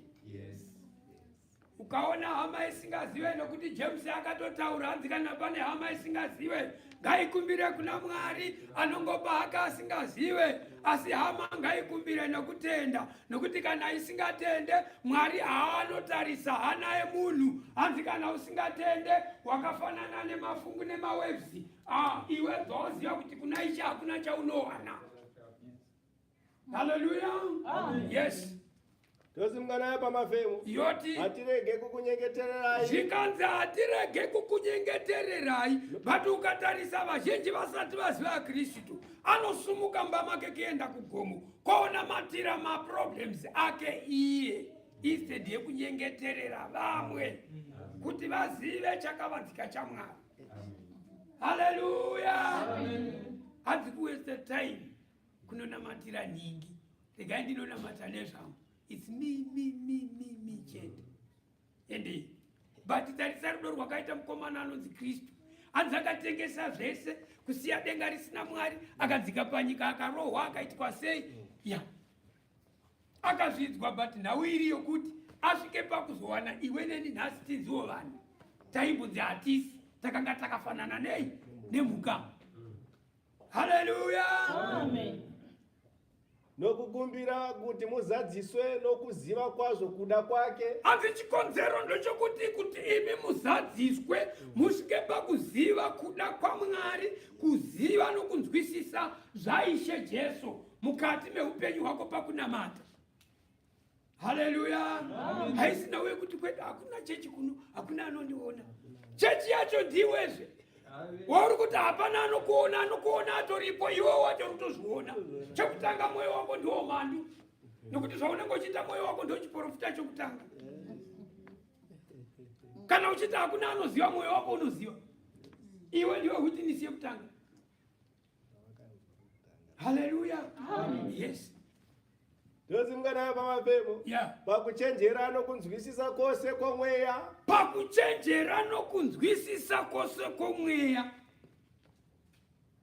Ipapa mweya utaurwa usiwo kuti musoro uri kutema.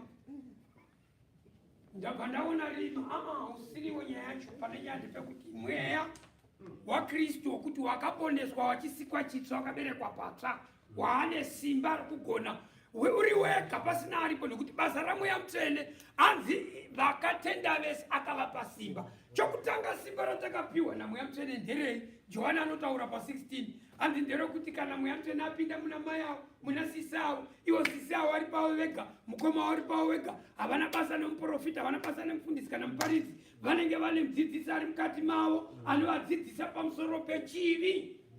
Funda. lugarana Mwari. Yes.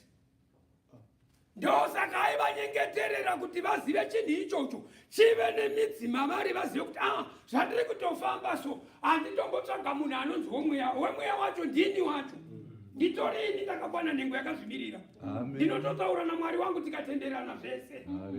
Haleluya. Yes. Kuti mufambe sezvinofanira Ishe.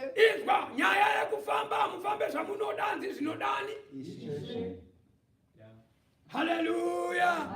Izvozvo zvakuitwa navakadzidza, zvakuitwa navakachenjera, zvakuitwa navaya vakazarurirwa vakufamba neuchenjeri. Ukabvunza Pauro anototaura achiti isisu hatiparidze chimwe chinhu, tinoparidza Kristu simba raMwari, iye Jesu wacho ari futi uchenjeri hwaMwari. Kana matenda Kristu amamuri, iye ari kuparidzwa pakutanga uku, munenge mune simba mamuri, munenge mune uchenjeri mamuri. Haleluya. Amen. Muchimufadza pazvose. Inzwanzi nyaya iripo, haisi yekufadza bhishopi, haisi nyaya yekufadza vaprofita, haisi nyaya yekufadza mufundisi. Muchimufadza iye Kristu pane zvose. Sezvakazvitaurawo mangwende zviya. Ingave mereji, munenge muchingofadza iye, nekuti ndiye akadhizaina nyaya yemereji. Nekuti ukaitarisa mereji yake tichaibata one day, chatoita big Sunday yemereji. Tichitaura nezvemereji. Vakadzi nevarume, drama yechechi yaKristu, kuti tiri kumboitei kana tiri mudzimba umu, nekuti ndiwo muri kutangira kufa chikoro, vanhu vachiti tinonamata. Haleluya, haleluya. Yes. Muchibereka zvibereko pamabasa ose akanaka. Waona nyaya yacho kunaka kwayo kana maziva madzidza manzwisisa. Choitika manje inzwa, handiti muri kuona kuti kana tikaenda kuna Genesis iya tanga tichiverenga iya, kana takuibata hamuchavhunduke kana mukanzwa kuti panapa kutaurwa ndiJesu. Hamugone kuita chibereko kana Jesu asiri mauri. Hamugone kuita zvibereko kana Mweya Mutsvene asiri mamuri. Zvakuratidza kuti nyaya iyi yadzi nyika yanga isina chimiro, mweya uchifamba pamusoro pemvura. Zvakuzokuti manje tasvika ikoko takuidzidza, hazvichakuvhundusa kuti ngai vari kumboreveiko mafuse altar. Wakunzwisisa kuti nyaya iri kutaurwa panapa ndeyaKristu. Kristu wacho aimbovea pakutanga pakudii kuti zviite sei, nyaya yacho yakunatsobuda pachena kuti okay, ndo kwazviri kuenda, ndo matangira zvakaita. Haleluya, haleluya. Yes. Tosungana pamafemo. Yeah. Muchikura pakuziva Mwari kwazvo. Muchikura pakuziva Mwari kwazvo. Kuna vanhu vakura vachembera vane musoro wati mbumbumbu, vachinamata usandiudze takafamba naMugodi. Haana kufamba naMwari, akafamba nani? naMugodi. But hatitaurai, hatitarisai kuti makakura zvakadii pashoko. Tazviona ndebvu dzakachena, tazviona musoro wakachena. Makakurira muchechi, makura zvakadii pashoko. Haleluya, haleluya. Yes.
chokwadi vakaitawo Mwari vakaita kuti iwe neni tinamata.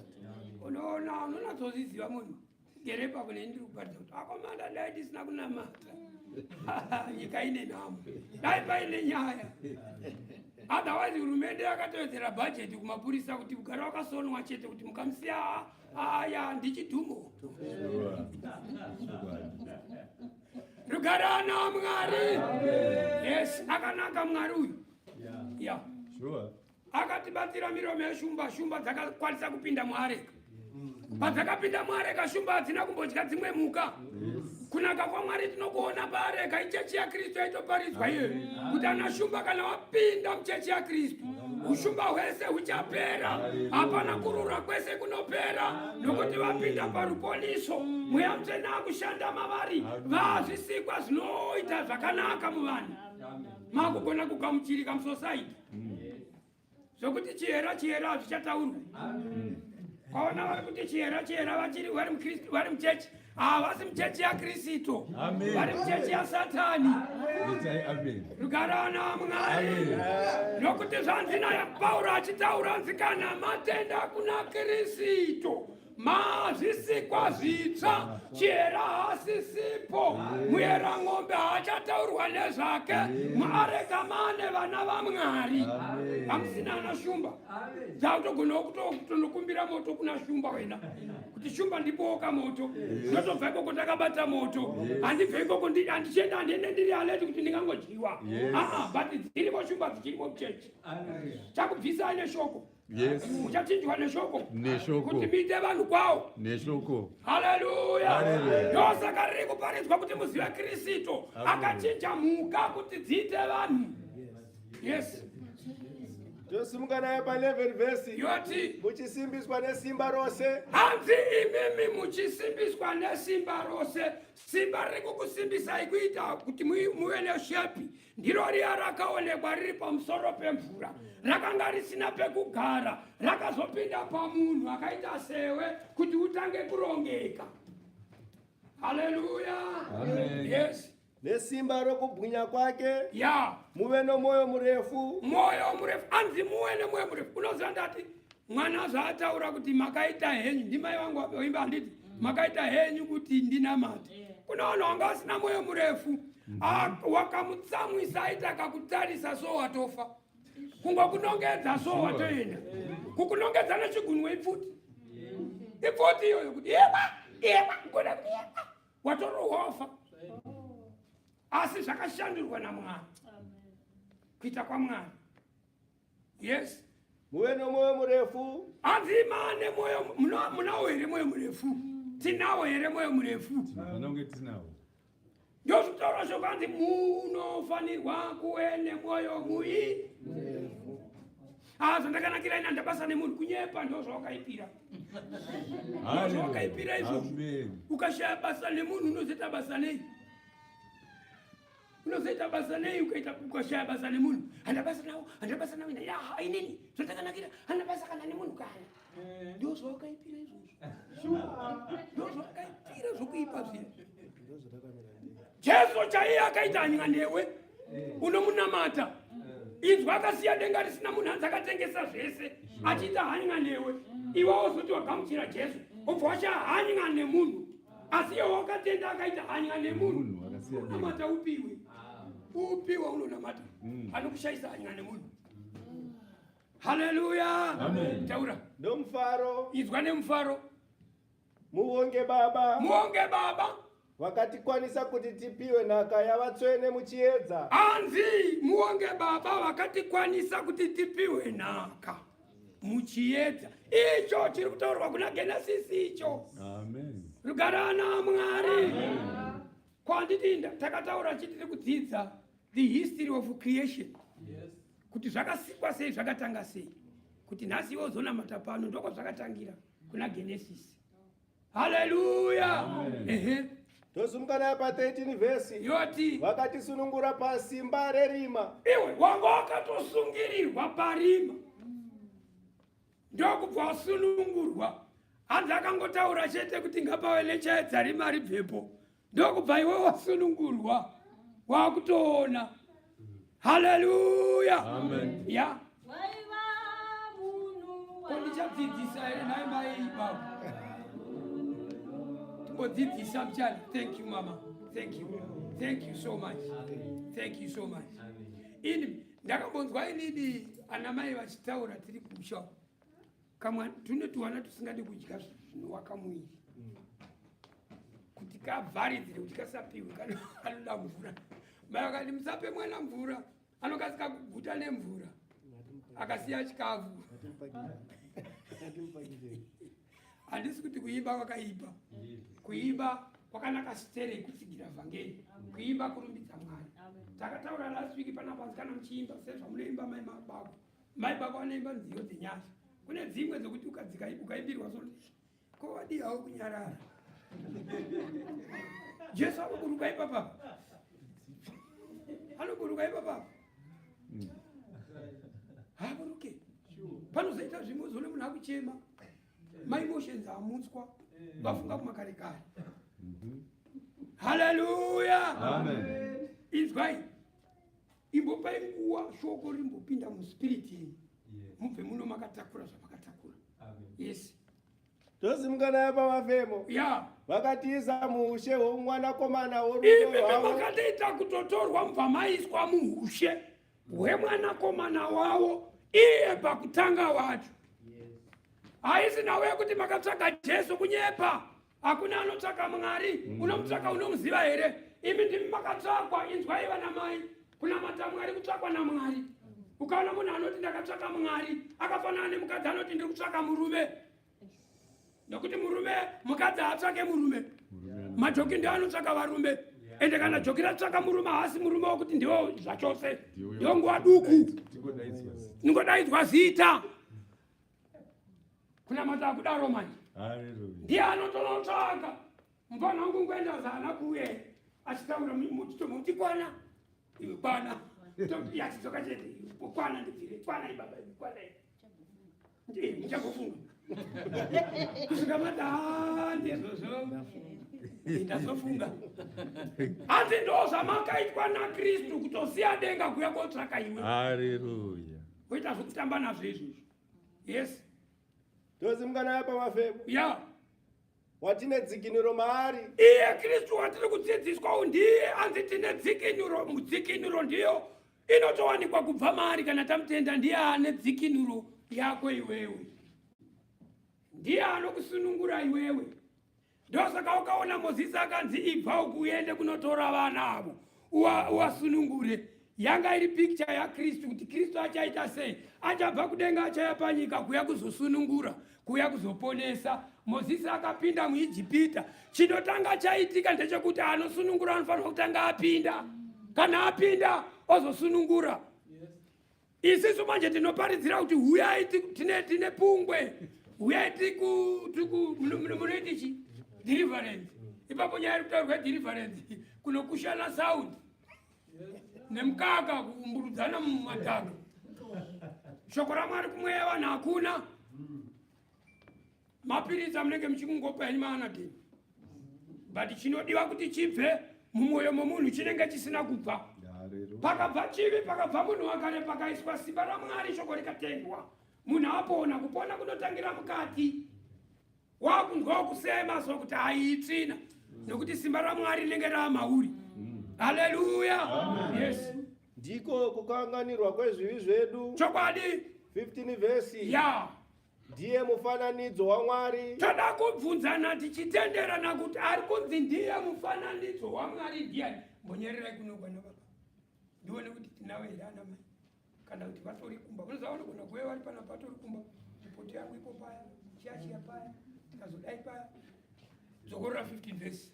Todzokorora 15 vesi. Ya. Ndiye mufananidzo waMwari asingaonekwi. Mufananidzo waMwari asingaonekwi ndiani tese?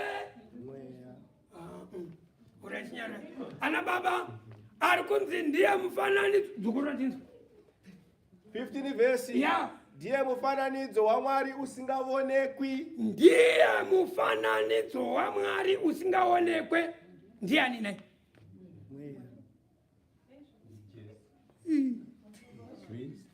Rugarana Mwari. Mira unzwe. Mbomira unzwe. Ndoda kuti ka nyaya tiri kudzidza panapa toda kuiprova zvakaita Jesu ari panyika akaprova futi kuti vanhu kazhinji kana tichidzidza iwewe unongochunga kuti vanhu vari kunzwa vachinzwa zvimwe. 13 Mateo 47 parable iyoyo unzwe zvakataura Jesu paya, nokuti mubvunzo wandabvunza uyu wandiita kuti ndiende ikoko, ndanzwa mhinduro dzandanzwa. Maingofanirwa kupindura chinhu 1 nokuti nyaya tiri kudzidza panapa ndeyapakutanga.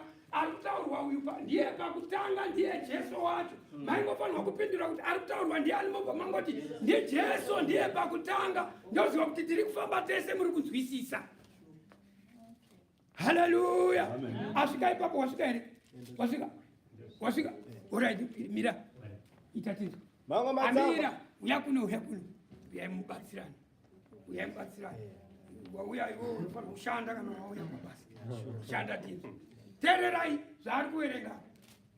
Mateo 13. Yeah. 47 vesi. Yeah. Musoro weshoko uripo. Yeah. Mufananidzo worutava. Anzi mufananidzo wemambure. Rutava handiti munozva kuti mambure? Mukangonzwa kuti mambure kana kuti rutava mazva kuti nyaya naPita yekuraura. Handiti ka? Haleluya. Nokuti anaPita vakadanwa kuti huyai ndikuitei varedzi vevanhu. Musiye nyaya yekuraura hove, imimi muite vanhu vanoraura vanhu. Kuendesa kuna Mwari, kuendesa kuumambo hwokudenga. Chinzwai mufananidzo uyu, pane nhau yaakazobvunza pakupedzesera. Semabvunziro andaita vanhu matadza kundipindura. Ndikaona kuti mweya iwoyo ndoona nhasi uripo. Yes. 47 vesi. Ya. Ushe bhokudenga bhavafanana zveno rutava. Inzwa. Runokandirwa mugungwa. Ya. Runounganidza marudzi ose ehove. Inzwa rutava ruri kutaurwa, evhangeri yaKristu iri kukandirwa panyika. Hove dziri kutaurwa dzinopinda mumambure, vanhu vari kunzwa vhangeri, vachipinda, vachitenda, vachibatwa nevhangeri. Haleluya. Yes. 48 vesi. Yeah. Kana rwazara. Inzwa. Vanorikwera pamhenderekedzo. Adzikana mambura azara, adziketerwe mvura. Vanodhonzera kumucheto kwemvura. Nokuti process. Haleluya. Yes. Vakagara pasi. Inzwa. Vachiunganidza dzakanaka mumidziyo. Vambenge vari bhizi vachiraura dzabatwa, vakumucheto vogara pasi, vakutora vachiisa mumidziyo. Hove dziya dzadii? Dzabatwa. Asi dzakaipa vanodzirasha. Tarisa kushata kwari kuita dzese ihove. Dzese ihove dziri kutorwa dzabatwa nemambure mumvura. Haleluya. Uri kuzwa kuti ndichakavanzika apa, chinofanirwa kududzirwa futi. Amen. Izvezvi tese tirimo tiri kurinzwa. Mambura akandwa, uri kutobatwa neshoko, uri kutorinzwa, but nyaya yacho ichasvika paichasvika. Dzabatwa vakumucheto. Nyaya payakutanga kushata manje. Ndepekusarudzwa kwadzo, but dzambonzi ihove dzese. Apa tiri kutodzidza futi kuti hatisi tese bata chinhu ichocho. Amen. Nyangwe tiri hove, tiri mumvura tese, tiri nonamata, tiri muchechi, nyangwe tiri tese. Nguva yacho kana yakwana, pane mashakisi haasi kuzoiswa kunzvimbo haisi kuzobodyiwa shaki. Haleluya. Muchechi muchine mashakisi wokuti ukatambira ikoko unodyiwa, unonyura, vanzwa here bako, unotetenwa. Tumsinda hatuende kune mashakisi, hazviite. Mwari vanoziva inzwa zvakaita akapamba mufananidzo wemamburi. Zvikanzi chii? 49 vesi. Yoti. Ndizvo zvichaitwa pakuguma kwenyika. Hazvisi kuitika nhasi. Tiri kudzidza shoko raIshe kuti kana zvoitika, tinenge tine picture yekuziva kuti kwatiri kuenda tiri kuziva zviri kunoitika. Haleluya. Yes. Vatumwa vachabuda. Yeah.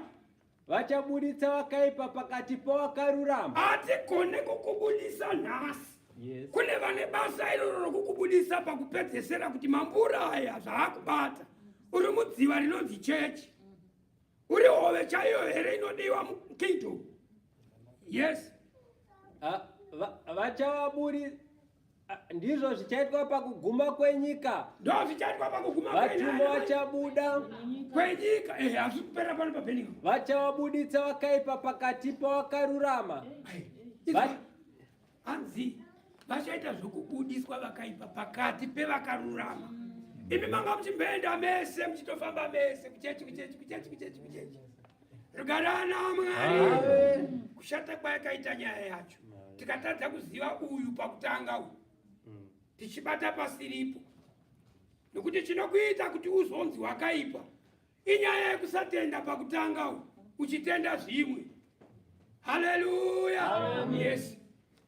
Vachavakandira muwirano romoto. Ipapo pachava nokuchema nokugeda kwameno. Yes. Takuda kuenda pandima yandinoda kuti muzive yaita kuti ndiwerengesa 51. Apa aitotaura nyaya yejudgment kuti nyaya yandakupai mambure haina kuchipa. Yakangopfava chete mukaziva pakutanga mukamutenda. Muchave hove dzakanaka pachaburuka nguva yekutongwa kwevanhu. Kana makatenda akatumwa, imimi muri kubata basa raMwari kusvika achidzoka. Nokuti vakambomubvunza pana Johani 6:5 pa29. Vamwe vakati dai ishe tingaite sei kuti tibate basa raMwari. Vamwe vaifunga kuti aiwa kana muchinzi mubate basa raMwari mhanya kwirai makomo. Profitai vanhu itai sezvikanzi aiwa. Kunonzi kubata basa raMwari ingotenda akatumwa wacho. Kana mamutenda akatumwa wacho matobata. Hallelujah. Amen. Yes. 51 vesi. Yoti Jesu akati kwavari, manzwisisa izvozvo zvose here? Wanzwa here bako Jesu ataura mufananidzo kuvadzidzi vake. Zvikanzi manzwisisa here? Imi munofunga kuti wanga wanzwisisa here? Uri kuona kuti spiriti haisi kutanga nhasi. Ende kaitiro aka akasi kutanga nhasi. Chinoita kuti vanhu vasanzwisise inhaya yatakadzidza iya. Kuti hakuna munhu anonzwisisa magwaro kana mweya waMwari usiri maari. Rinogona kuparidzwa saizvozvi mweya waMwari usati wave mauri kuti urinzwe kuti riri kuti chii muupenyu hwako. Akavabvunza kuti manzwisisa here? Vakati chii? Vakati kwaari hono Ishe. Hanzi vakati kwaari hongu Ishe patanga chisiri chokwadi. Rugarana Mwari. Uchanzwa chaakazobudisa kuti ati avaratidze kuti changa chisiri chokwadi kuti vanzwisisa. Itaura tizvo. Haisati yapera.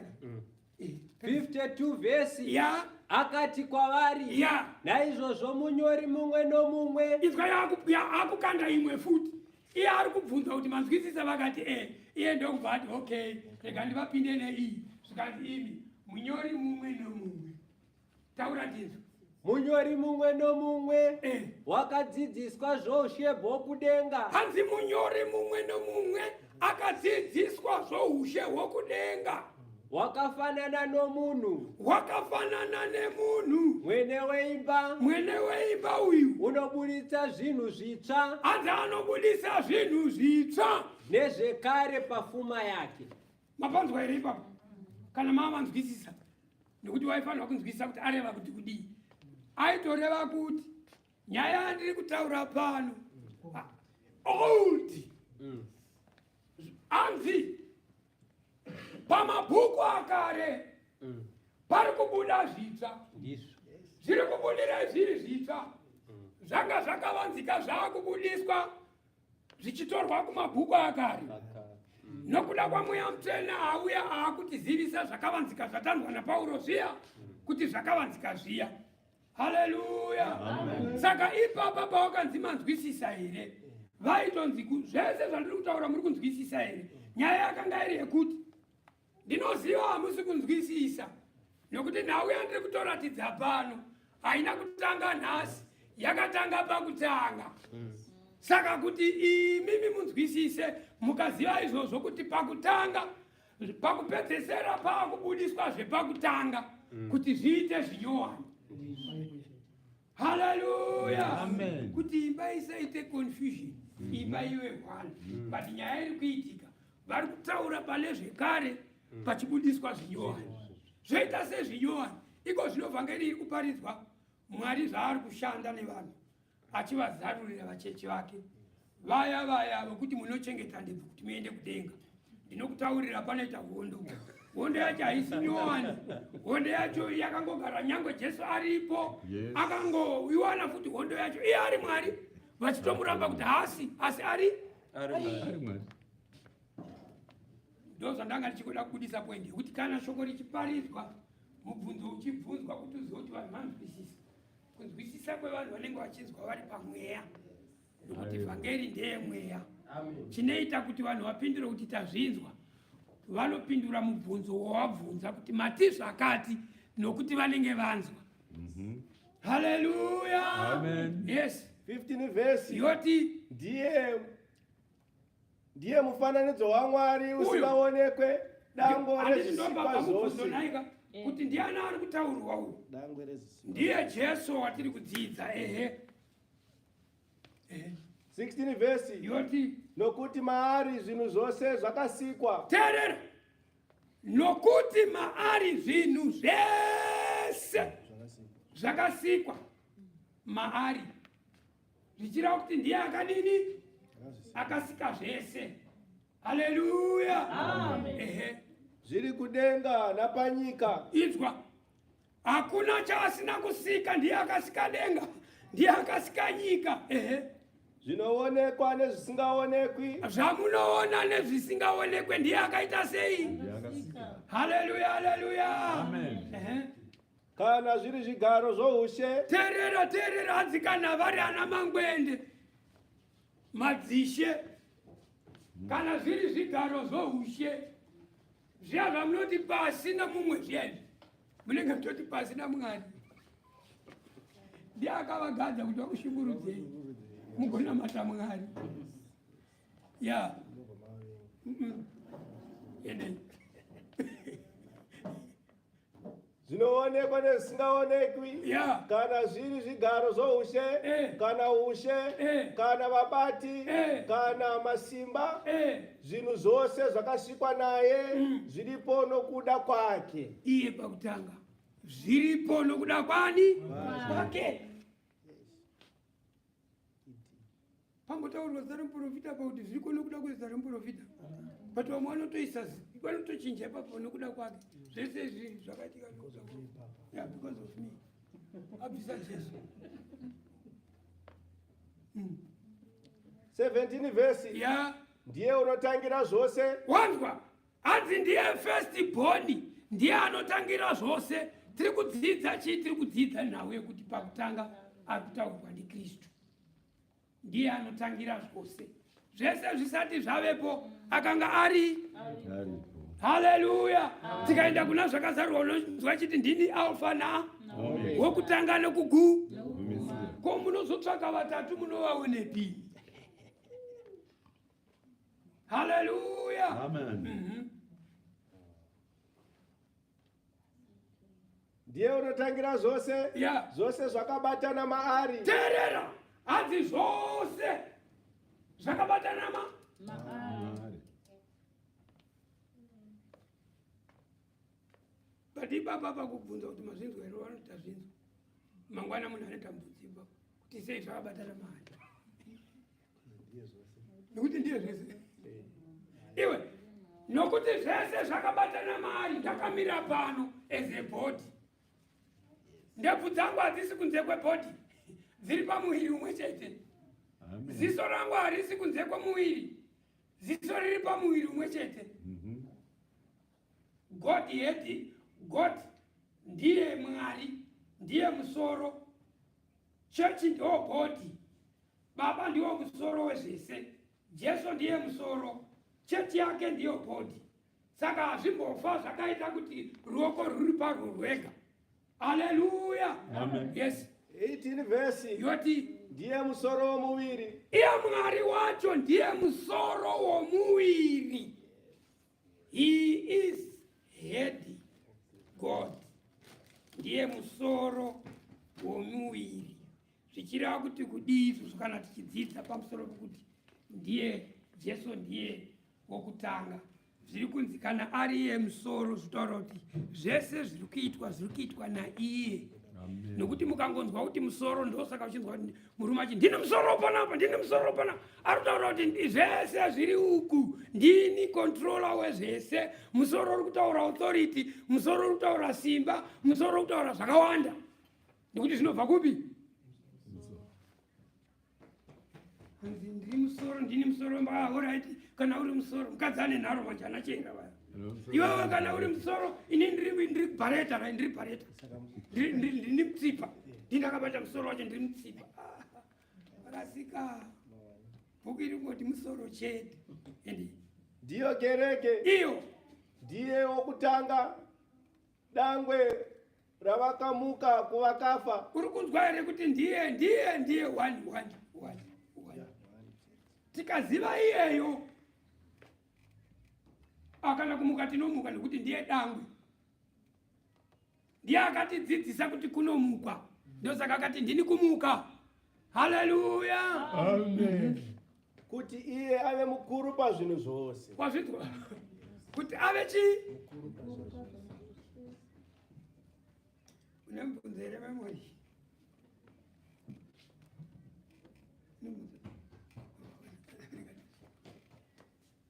Tosimuka nayo pa 19 vesi yoti nokuti baba vakafara nazvo kuti kuzara kwose kugare maari.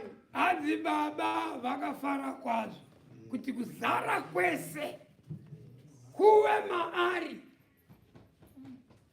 Aduyo ndibako unogona kuchiramba kuti hausi icho chitauro ndiri bako. Zara kwabako kwese kwakaiswa maari. Muchiparidzirwa vhangeri nevana vamakabereka. Muchiramba kuti hasi iye achiti ndini pamusha pano, ndini kunodziya. Ikaka kamakabata akati ndini kunodziya pano, atobvira kamwana kakadai kunodziya ndini pano. Zvasiyana zvatiri kudzidza manje. Jesu wacho kuzara kwaMwari kwese zviri kutoreva kuti zvinoda kududzirwa futi kuti Mwari wacho wese ndiye Mwari wacho wese, Jesu wacho. Haleluya. Amen. Haazombodimburwa kuita pisi. Kuzara kwese kwa Baba, kuzara kwese kwa Mwari maari saka ndiye. Yes. Kuti naye ayananise zvinhu zvose kwaari. Iye chete ndiye ari kutaurwa pakutanga kuti ayananise zvinhu zvese maari iye. Ndosaka akazoti aiwaka inini ndini nzira, hakuna anoenda kuna Baba. Kana uchida kuenda kuna Baba tanga watouya nepano. Ndinokuratidza ndini nokuti ndokwandakabva. Ndini nzira yacho. Haleluya. Amboita rugare neropa romuchinjikwa wake naiye kunyange zviri panyika, kunyange zviri kudenga. 21 vesi. Nemiwo kare maiva vaeni navavengi pakufunga kwenyu pamabasa enyu akaipa. Asi zvino wakakuyananisai pamuviri wenyama yake nokufa kwake kuti akuisei pamberi pake muri vatsvene musine mhosva musingapomerwi. 23 vesi.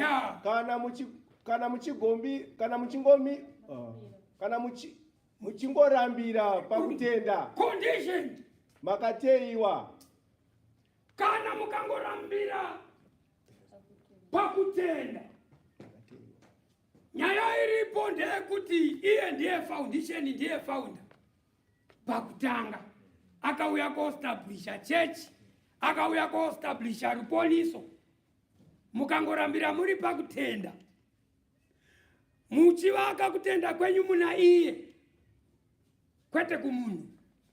Chii chinozoitika? Mumire makasimba. Mumira imi makasimba. Musingabviswi patariro. Musingabviswi nokuti kunotoonawo mumwe achakubvisai. Mabvisirwo ndofunga maaziva kuti vanobvisa Jesu voisa zvimwe. Asirani Jesu, zvichireva kuti kana paiswa substitute matobviswa. Yes. Musingabviswi patariro yeevhangeri yamakanzwa. Iyo yakaparidzirwa zvisikwa zvose pasi pokudenga, iyo ivhangeri yandakaitwa mushumiri wayo ini Pauro. Mwari makanaka, matipa mukana wokunzwa nokutaura. Toda kutenda mangwende. Mwari wakutenderai kufamba kubva kumvura. Nokutenda mese mauya, vana mai vangu, vasikana, vakomana, ngatishingairei kuziva pakutanga, ngatishingairei kuziva Kristu. Nemhuri dzedu tirambe tichishingirira shoko rokupedzisira kana mukaramba muchitenda. Nyaya yekutenda inoita kuti murambe muine simba mamuri. Simba racho ramunopiwa iguru nokuti simba racho ndiri muna Kristu. Anenge ari mamuri mukuru kukunda ari munyika. Amen. Nokuti vari munyika zvavanenge vachiona imimi hamuzvioneswe. Munenge mune mamwe maziso ekuona zvakasiyana nezvavanoona. Nyangwe zvavanofarira imimi munotozwa muchitsamwa nezvavanofarira. Good example yataurwa naAgwaya pano kuti vanhu vanotofarira vanhu vasina kupfeka. Imimi munotozwa hasha mukaona vanhu vasina kupfeka. Kana iri TV mototi dzima mani uri kutiratidzei. Because makabviswa ikoko mazvisikwa zvitsva. Saka mufaro wangu nekutenda Mwari mukana nenguva yaari kutipa. Shoko rangu rechikumbiro chokupedzisira. Tiri mudzimba ngatiwanei mukana wokunyengetera. Maridzwa shoko rokunyengetererana. Kuwanawo memo zuva rokungoti ndoda kungonamatirawo avo mai avo vari kutambudzwa nemweya wakaipa avo.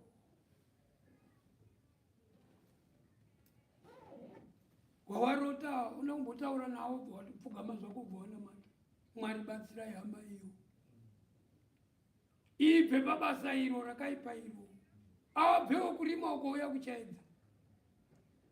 Hanzi munyengetero womunhu wakarurama une simba pakubata kwawo. Chimbozvipractice muone kana mukatenda mutendere uyu. Iwe unako maproblems. Wobuda mumba. Ndasa handisi kurara pamubhedha wangu ndikuenda kumasoro.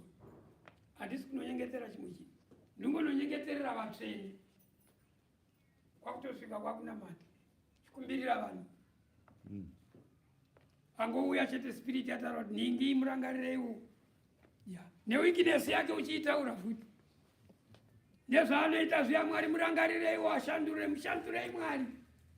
Ingawani Sauro makamushandura wani Mwari. Uri kurangaridza Mwari shoko rawo. Vanosunurira shoko rawo. Ivo vaya vaunorota vaya. Vakumbirire. Mwari, Mwari, Mwari. One day unoona zvinhu zvachinja. Kupona kwawakaita iwe handi kupona kwawakaita. Bhuku yati Jesu achitaura pamufananidzo werutava. Izvozvi tiritori mumvura mushoko raMwari. Tirikuita sehove dziri kutobatwa nemaneti. Maneti acho ishoko riri kuparidzwa. Tinenge tichiti tatenda tese. But wainzwa here danger yekuti pachaita varume vachauya ogara pasi zvamakaita izvi. Vakutanga kubvisa maramba. Mwari anototiziva tese kuti iri ibhrimwi. Iri iramba iyi. Ishaki. Anotoziva. Inonzi chiko imwe hove ine zimuromo rakakura inonzi kapu. Koita dzimwe dzine mazino ekuti unoti zino racho iri kabata munhu anoita right. Koita dzimwe dzinenge nyoka dziya. Anotoziva. But zvese izvozvo tinochinjwa neshoko kana taritenda. Nokuti nyika zvayakanga isina fomu aburuka panyika izvi raakutaura kuti zvakanga zvisipo zvivepo. Zvakakochinjwa nesimba remweya mutsvene nokutaura kwaMwari aburuka achishandisa simba iro. Zvinhu zvikatanga kuchinja. Nyika ikatanga kuita shape. Haleluya. Amen. Ndopane evhangeri yedu kuti Kristu kana tamutenda anochinja zvese muupenyu hwako. Ende kana wamutenda hango hazvingoperera pakutenda. Simba racho rinobva ratanga kuburuka mauri. Zvinhu zvototanga kurongeka kuti munhu akarongeka. Munhu akarongeka usingaudzwe nemunhu. Wakuudzwa nemunhu anenge amukati mako. Achikuti ita izvi, ita izvi, vamuno munotaura kuti usapfeke chimini, usapute fotya, usapfa wazodai. Aiwa, ndimi havasati vagamuchira ruponiso. Kana vagamuchira ruponiso, Jesu amavari iyeye manje naMweya Mutsvene ndiye anenge achidzidzisa. Akasvika pawindow shopping akakaona kaanenge achidakara, Mweya Mutsvene anotaura kuti aiwa ari muno haatendere kupfeka izvozvo, hatipfekerwe izvozvo, tiri muno isisu. Nokuti anenge ari mukati ndiye anenge akiita sei bako, akukontrora wekunze. Haleluya. Tinoisa mutemo muno muchechi medu, shuwa mitemo tinoisa, but kana munhu asati ane pakutanga uyu munonetsana naye, mopesera mapesana futi iyemi macho munonamata. Zvinongoda kutarisa kuti riri kuparidzwa here raJesu. Munozomuona ega amanama, ndoda kutenda Mwari. Ipo paenda baba chechi paya madhakirwa andakaita zuva riya, munhu akupupura abva muno, abva pachechi. Takaita pagogwe uzobvunza Fani, Musope unomuziva aitozikanwa kuti anoprofita, ari pamativi auya. Chechi yaita rudo, tabudisa mari 70 ichiri mari, tapa muprofita ari pamativi. Manheru tabva kuchechi, manheru vanhu ari kupinda pagogwe senda papa, muprofita ari kurova macheso singaite, akadhakwa nemari iwe. But muprofita kwakuzotera zvikanzi murume iyeyo akatomiswa akadzingwa papo, anotaigara pachitobe, akadzingwa pachitobe, achichengeta pachitobe, achitora majoki vasinganamata achiuya navo achirira navo pachechi.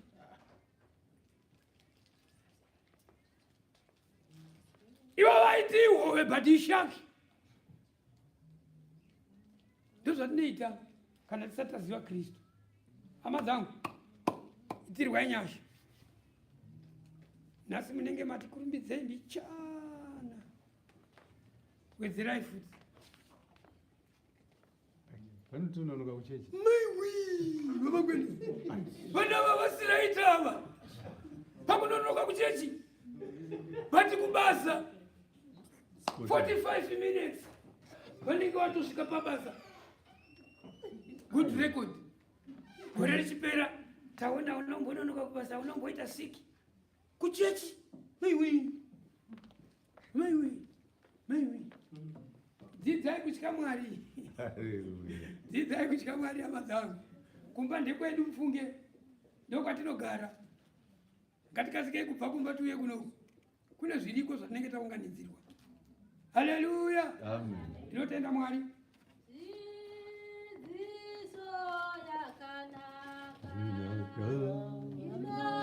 Hallelujah. Thank you very much. Our church service has come to an end.